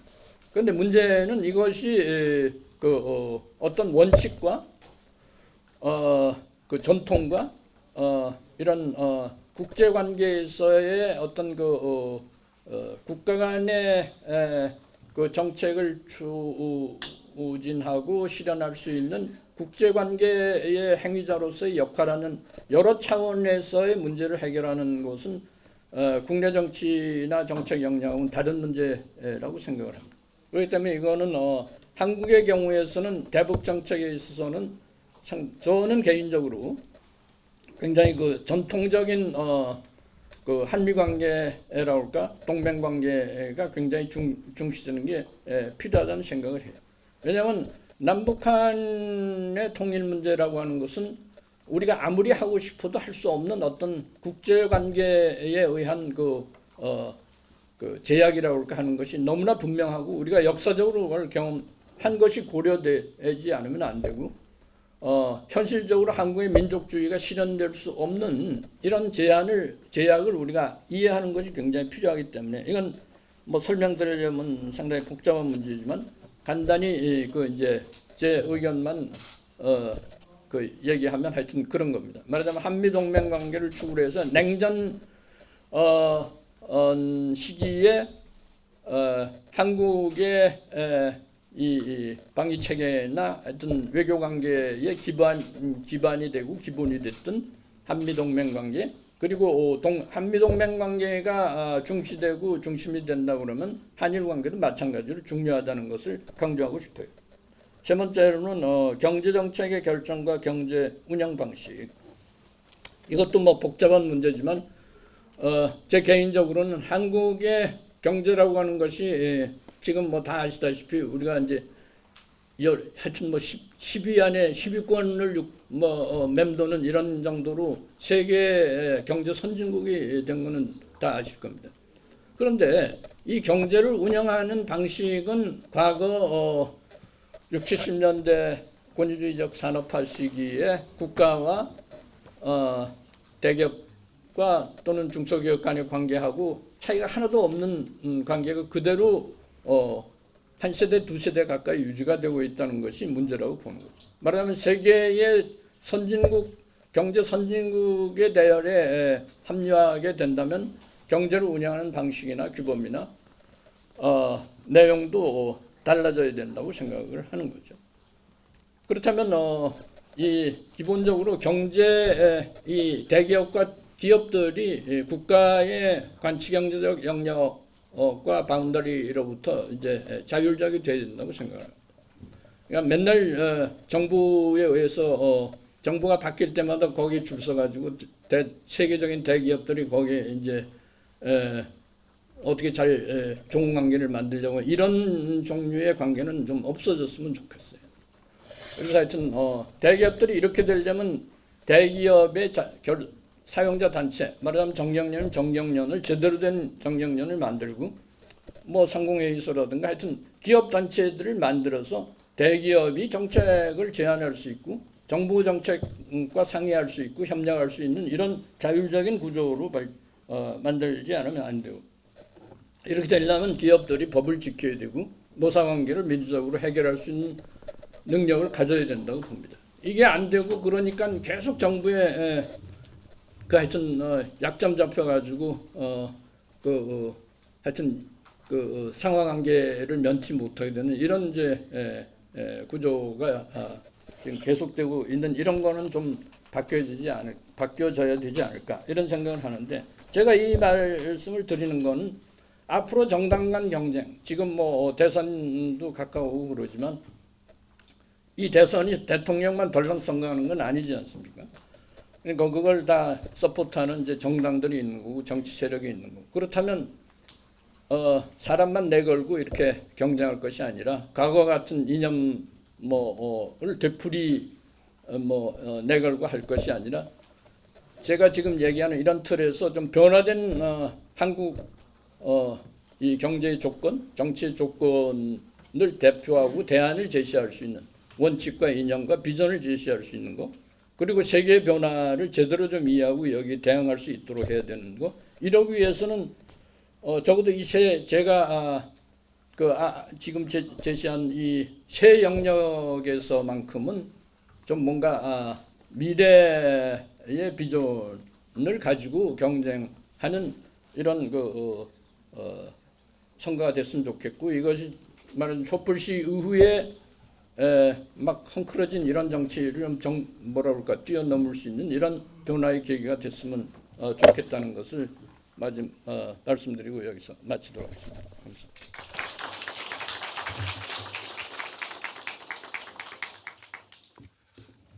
1시간 넘게 열정적으로 강의를 해주신 우리 최장립 교수님께 다시 한번 뜨거운 박수 부탁드리겠습니다. 이어서 저희들 최장립 교수님 모시고 질의응답 시간을 갖는데요. 잠깐 숨을 좀 고르는 시간 겸해서 좀 기념 촬영 시간을 좀 갖도록 하겠습니다. 그래서 우리 지사님하고 위원장님하고 원장님 앞쪽으로 조금만 단상 이쪽으로 좀 자리를 이동해 주시면 고맙겠습니다.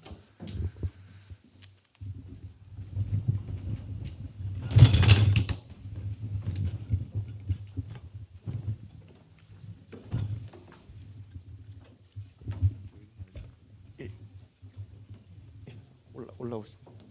취합으로 하죠.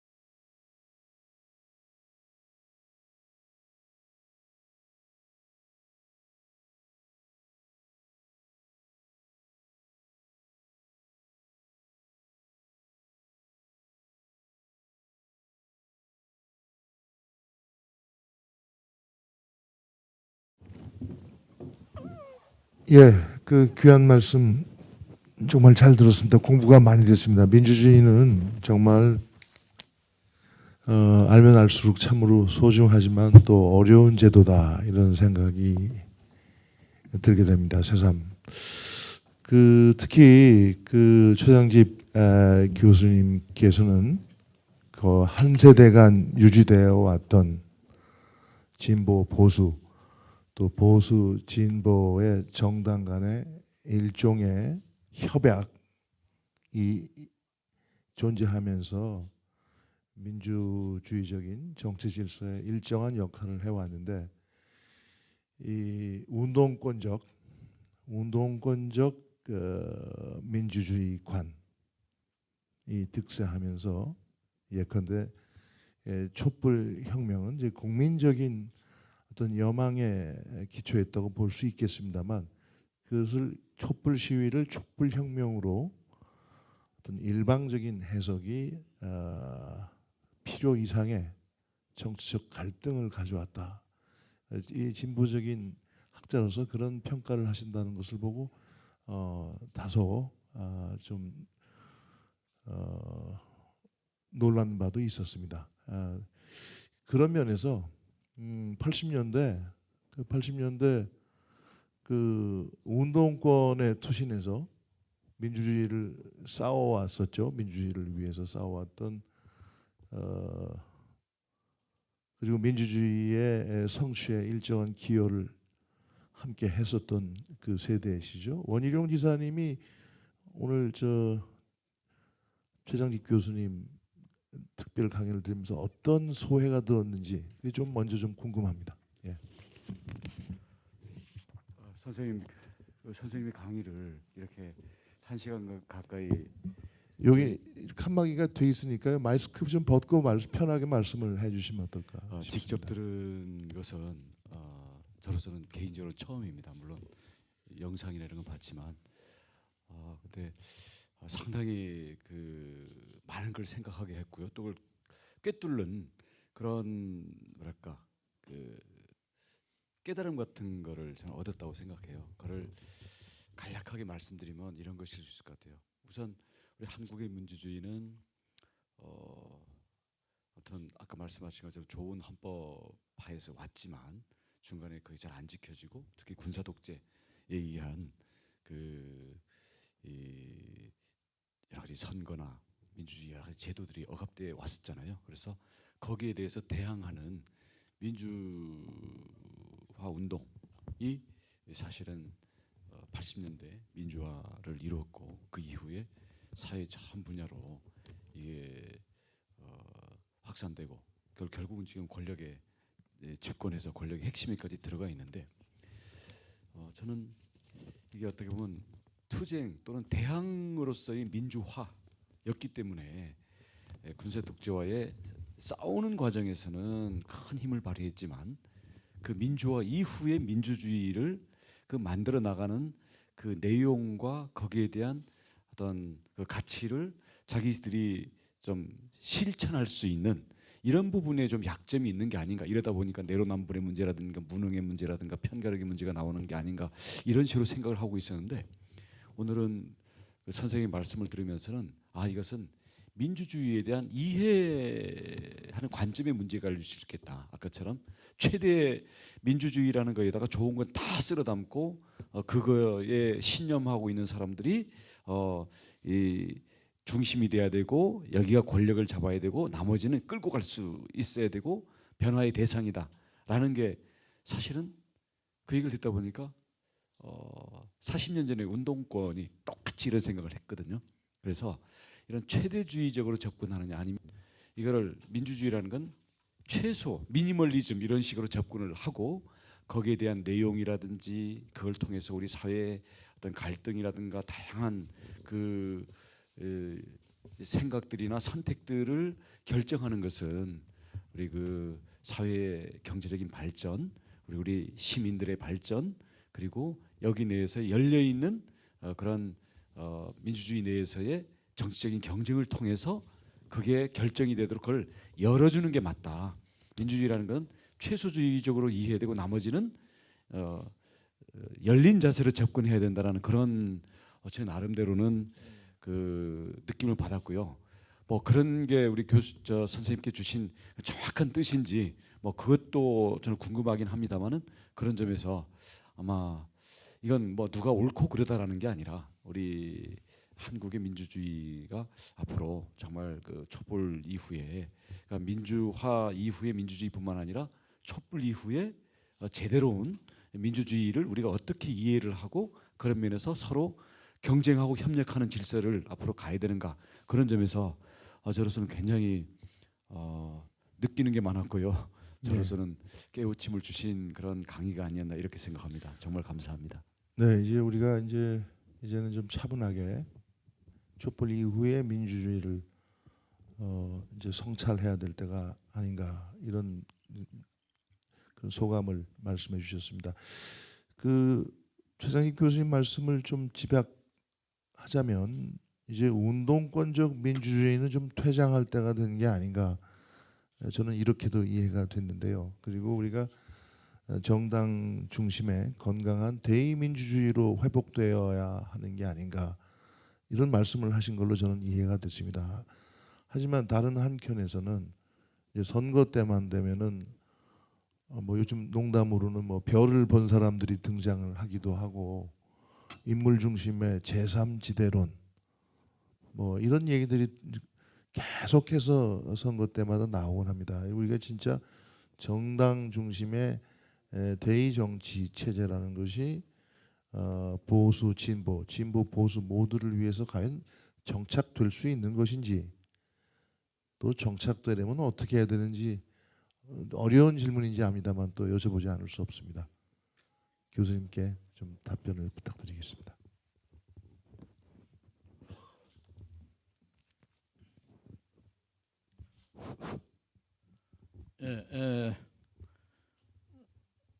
그 먼저 원희룡 지사님의 뭐 코멘트는 제가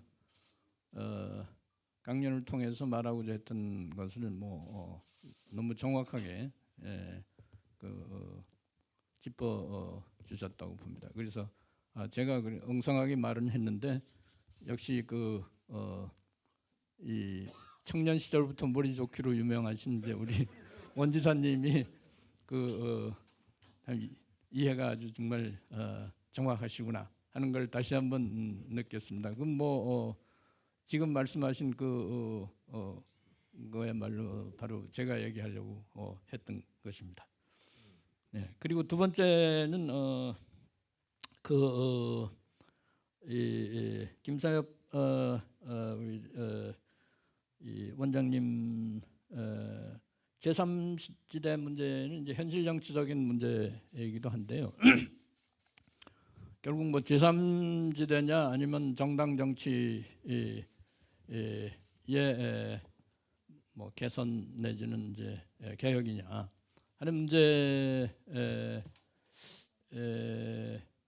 우리 현재 한국의 정당 정치가 직면하고 있는 가장 중요한 문제가 현실적으로 지금 문제가 되고 1년도 안 된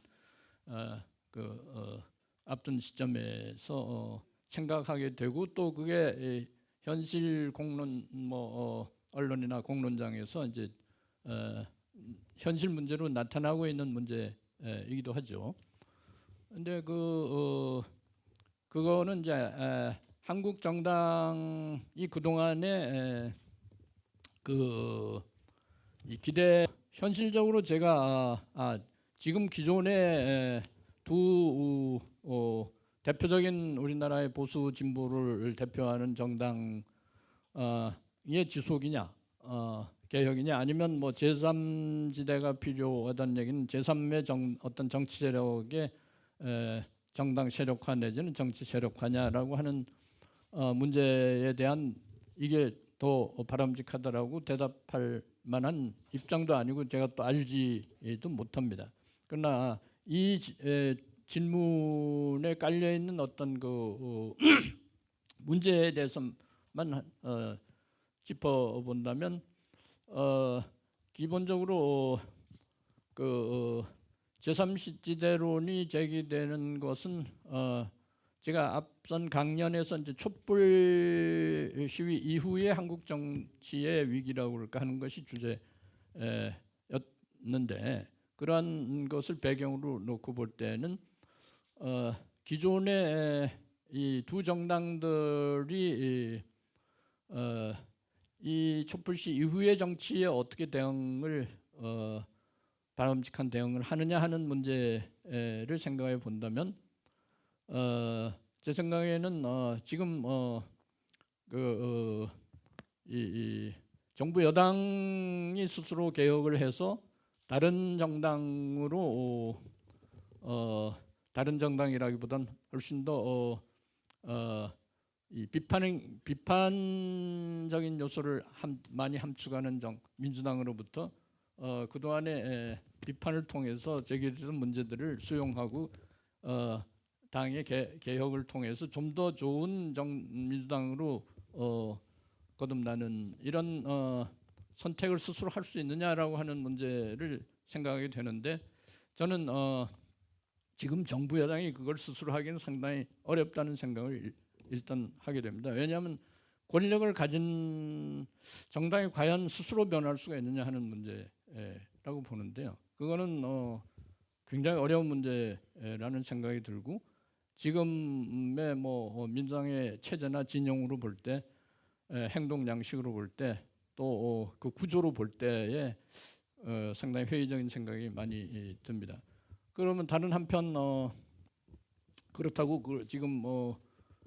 지금 국민의 힘당은 그 변화할 수 있느냐라고 하는 이제 문제를 제기할 때, 그건 역시 말하자면 국민의 힘당이 변하는 것이 제일 지금 당연히 그래야 될 것 같은데, 왜냐하면 지난 탄핵이라고 하는 것은 기본적으로 보수 정당에 대한 아주 완전한 그 개혁을 필요로 하는 큰 변화였기 때문에, 그러면 여기에 대응을 정당으로서 해야 되는데, 그 정당이 과연 그거 스스로 그럼에도 불구하고 할 수 있느냐라고 하는 것은 그것도 참 쉽지 않다는 생각이 듭니다. 지난 이 총선이 언제죠? 21대 그 5월 20년 5월 총선의 결과가 또는 거기에 구성이 당의 면모를 새롭게 할 수 있는 인적 구성이라고 할까?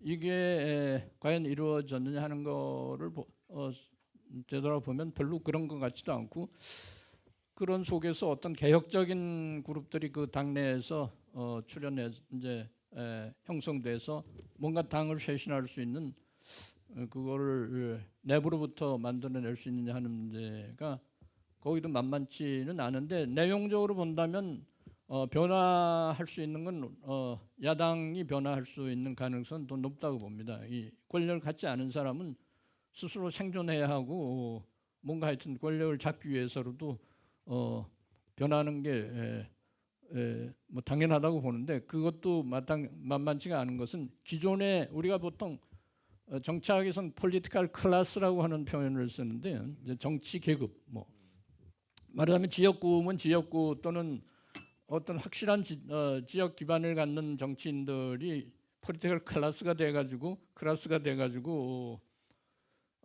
자신의 이익을 새로운 정당으로서 집권해서 새로운 비전을 펼쳐고 정책을 하겠다는 욕구보다는 내가 국회의원 한 번 더 하고 정치적인 그걸 권력을 유지하는 것에 만족하는 이럴 수도 있기 때문에, 그런 사람들이 많고 당의 분위기를 하고 당이 스스로 이게 자기 말하자면 정부 여당이 지금 지지 기반이 지지가 떨어지는 것을 보면서 스스로 쾌재를 부르지 않는다는 보장도 없고, 하여튼 스스로 만족할 수 있는 여건 분위기를 또 한쪽에서는 발견할 수 있기 때문에 잘 모르겠습니다. 그런데 이런 상황에서 말하자면 제3지대라고 하는 것이 의미를 갖는다고 보는 것이고, 제3지대에는 이번이 처음이 아니라 앞에서도 두 정당이 서로 간에 대립해서 별로 생산적인 경쟁을 하는 것도 아닌 상황에서 대안으로서 뭔가 새로운 이 기존의 정당 체제를 바꿀 수 있는 뭘로 기대됐던 적도 있죠. 그러나 지금 그런 제3지대론이 또 현실적으로 한국의 정치 풍토를 뒤바꿀 만한 어떤 그 체제를 스스로 당의 형태로서 만들어낼 수 있는 것인지, 그리고 사람들이 지금 일정한 투표자들이 이 새로이 형성된 이런 정당을 지지하는 것이 얼마나 가능한지에 대해서는 저는 현실적으로 평가할 수 있는 이런 그 구체적인 뭐라고 할까, 이 관찰이나 자료들을 갖고 있지 못하기 때문에 어떤 것이 더 가능한지는 잘 모르겠습니다. 하여튼 상황은 그런데 그러나 한 가지 여기서도 이제 이거를 추가적으로 설명할 수 있는 것은 한국의 대통령 중심제는 양당제로서 가능하다고 봅니다. 그것이 이제 양당제라고 하는 것은 단순 다수제를 통한 대표의 선출, 지역구 국회의원 선거도 마찬가지지만 이것이 대체로 양당제를 선호한다고, 그러니까 맞물려 있는 정당 체제죠. 우리나라는 더구나 대통령 중심제는 단순 다수로 그냥 한 번에 선거로서 대통령을 선출하잖아요. 말하자면 불란서 같이 같은 대통령 5년 연임 대통령제지만 거기서는 다당제인데 결선 투표제를 하기 때문에 꼭 양당이 필요하지 않습니다. 그건 굉장히 많은 정당이 10개 이상의 정당이 경쟁하고 그러는데, 그래서 혹자는 마크롱 지난번 대선에서 마크롱은 사회당으로서 홀랑드 정권 밑에서 재무부 장관도 하고 경제상도 하고 그랬는데 정당을 만들어서 다 성공하지 않았냐. 그러니까 한국도 제3정당이 필요하다, 이렇게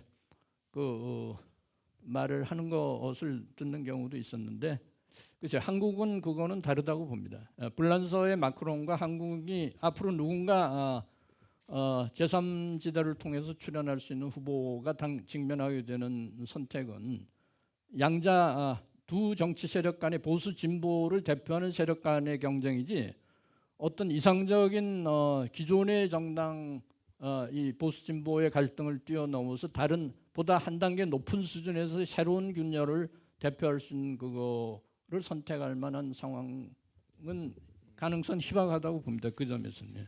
예. 마지막 대목이 굉장히 의미심장한 말씀이 아닌가 생각합니다. 시간 관계상 질문 하나만 좀 더 두 분께 여쭙고 마무리하겠습니다. 사실 저는 우리 이상봉 위원장님 와 계시고 지방 분권에 대해서 대단한 열정을 갖고 계시고, 또 민무숙 여성가족연구원장님 우리 사회의 이 젠더 이슈, 가족 이슈 드리고 싶은 질문이 참 많은데 시간 관계상 하고요. 제가 민주주의가 갖고 있는 구조적인 약점이라고 생각하는 대목이 저는 바로 파퓰리즘입니다. 이 선거로 권력을 선출하고 정부를 구성해서 다시 또 우리 시민이 그 지배를 받는 구조지만 다시 또 재구성하면서 다시 파퓰리즘으로 흐르게 되는, 그리고 임기가 정해져 있는 대통령제 우리 같은 경우는 5년 단임이죠. 그럼 정말 많은 공무원들이나 또 일반 시민들도 사안을 바라보는 시계라고 할까요? 5년이라는 틀 안에 머무는 경우를 많이 봅니다. 예컨대 지금 기후 변화 같은 문제는 정말 우리의 존재를 위협하는 실존적인 도전이라고 다들 인정하고 있지만 정작 정치적으로는 이런 것을 정말로 큰 관심을 기울이는 분들은 찾기 어렵고요. 또 더 나아가서 미래 세대에 대한 관심, 지금 2030이 정말 절규에 가까운 분노를 터뜨리고 있지만 우리의 지금 짧은 시계를 갖고 있는 그 단기 체제로서는, 또한 또 파퓰리즘 체제로서는 미래 세대의 어떤 분노를 들어주기도 좀 미흡한 게 아닌가. 그런 그들의 이해관계를 대변하기도 어려운 게 아닌가. 단지 다음 선거가 중요하기 때문에 이런 것들에 지금 한국 정치가 너무 지배를 받는 게 아닌가 싶은데 이건 어떻게 극복할 수 있을지 두 분께 마지막으로 좀 질문을 드리고자 합니다. 네. 예, 이상봉 원장님 질문은 전적으로 동감입니다. 이 민주주의의 중요한 약점은 포퓰리즘이고 특히 이것이 이제 최근 년에 들어와서 이 포퓰리즘은 실제로 대의제 민주주의를 이제 와 경쟁한다고 그럴까 뭐 공격하는 아주 중요한 힘으로서 이제 이제 나타나고 있는 거죠. 앞으로는 아마 이것이 어떤 형태로든 대의제 민주주의하고의 관계의 형태가 드러나지 않을까 하는 생각도 들고 대의제 민주주의도 지금까지 있었던 대의제 민주주의하고는 다른 약간 이제 변할 것 같지만 그렇다고 해서 포퓰리즘으로 대체된다. 저는 그렇게 생각은 하지 않습니다. 어쨌든 간에 그거는 전적으로 공감이고요. 문제는 또 중요한 민주주의의 약점은 기후 변화, 환경 변화와 같은 이런 문제를 민주주의가 이제 대응할 수 있느냐 하는 문제. 그건 아주 심각한 문제고 아주 전적으로 옳은 민주주의에 대해서 제기할 수 있는 아주 중요한 질문이라고 저도 동감입니다. 그러니까 왜냐하면 민주주의는 목전에 권력을 두고 획득하기 위해서 경쟁하는 체제이기 때문에 정당으로 조직화돼 가지고 이게 그것을 뛰어넘어서 전체 공동체, 정치 공동체, 전체 사회의 현실의 대안이 아니라 그것도 미래의 대안을 이렇게 미리 준비한다는 것은 민주주의가 대응할 수 있는 아주 힘든 문제이고 민주주의의 굉장한 약점이라고 저도 전적으로 공감합니다. 그러나 한 가지 이제 그렇다고 해서 이것이 전혀 부정적으로만은 불가능하다 이렇게 생각하지는 않습니다. 그러니까 이제 이렇게 되려면 민주주의 수준이 굉장히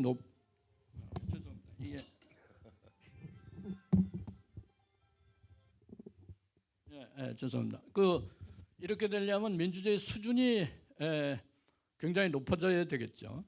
그러면 어떻게 수준이 높아지냐 하면 일단 정당 경쟁의 수준이 높아져야 되고 그다음에 정당 경쟁을 뒷받침하는 사회의 공론장이든 지적 환경이든 이런 것들이 동의의 범위와 폭이 넓어져야 된다고 보는 거죠. 이슈를 이런 목전에 이 많은 사람들이 이해관계에 걸려 있는 것을 뛰어넘어서 미래의 공동의 그것도 특정의 어떤 사회 집단의 이익이 아니라 공동의 이익을 도모하는 정책을 아주 우선적으로 해갖고 추구한다는 건 굉장히 지난한 일이라는 건 전적으로 동감인데 대안이 전혀 없지 않다는 것을 보여주는 건 잘 아시겠지만 독일의 녹색당 같은 거예요. 독일의 녹색당을 보면서 이것이 현재 민주주의를 통해서 민주주의를 잘하면 이 기후 환경 변화도 대응할 수 있구나 하는 저는 가능성을 녹색당을 통해서 보게 됩니다. 그렇게 되려면 녹색당이 어떻게 성공할 수 일단 녹색당은 지금 독일의 제2당으로 성장했다는 것을 먼저 말씀드리겠습니다. 그래서 다음 메르켈이 이제 곧 이제 퇴임하고 정치로부터 은퇴하고 다음 메르켈을 이을 수 있는 정당의 이제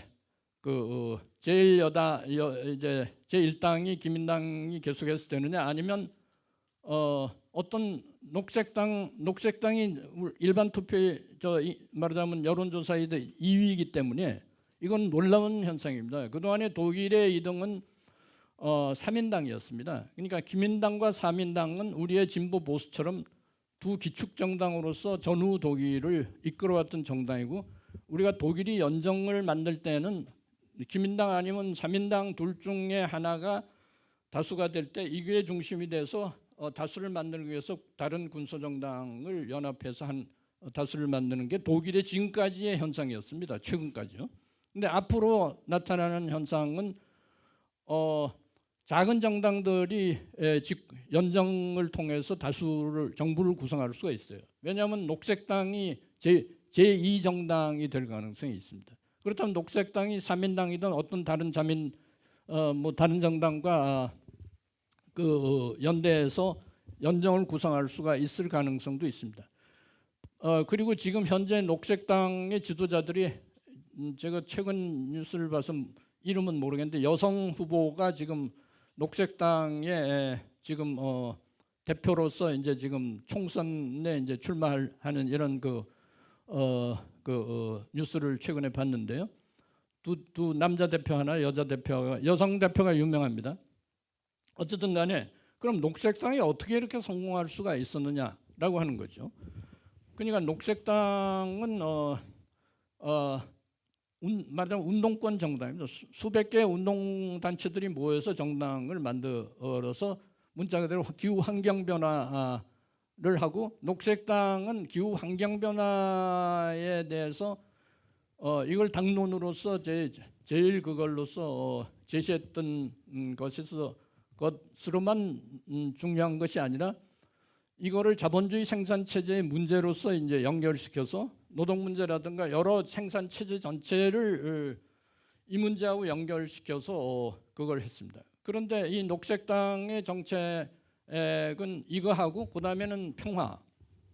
우리 유고슬라비아 내전 때의 녹색당은 그 이전까지는 90년대죠. 그 이전까지는 녹색당은 독일의 재무장을 반대했던 정당입니다. 이 핵무기 소유라든가 미군 독일에서 미군 기지라든가 이런 거 다 인정하지 않고 했던 평화주의적 그 두 정책이 그거였는데, 독일의 유고슬라비아의 내전 때 녹색당은 정책을 완전히 기존의 정책을 바꾸어서 전쟁을 지지하는 노선 전환을 했습니다. 그래서 그 결과 녹색당 대표가 외무장관이 됐죠. 이 이름이 지금 얼핏 기억이 안 나는데, 어쨌든 간에 그럴 때에 이 사람들은 700페이지에 달하는 정책 변화에 대한 논의를 이론화해서 말하자면 이제 그걸 출간을 했습니다. 말하자면 기후 환경 변화도 마찬가지입니다.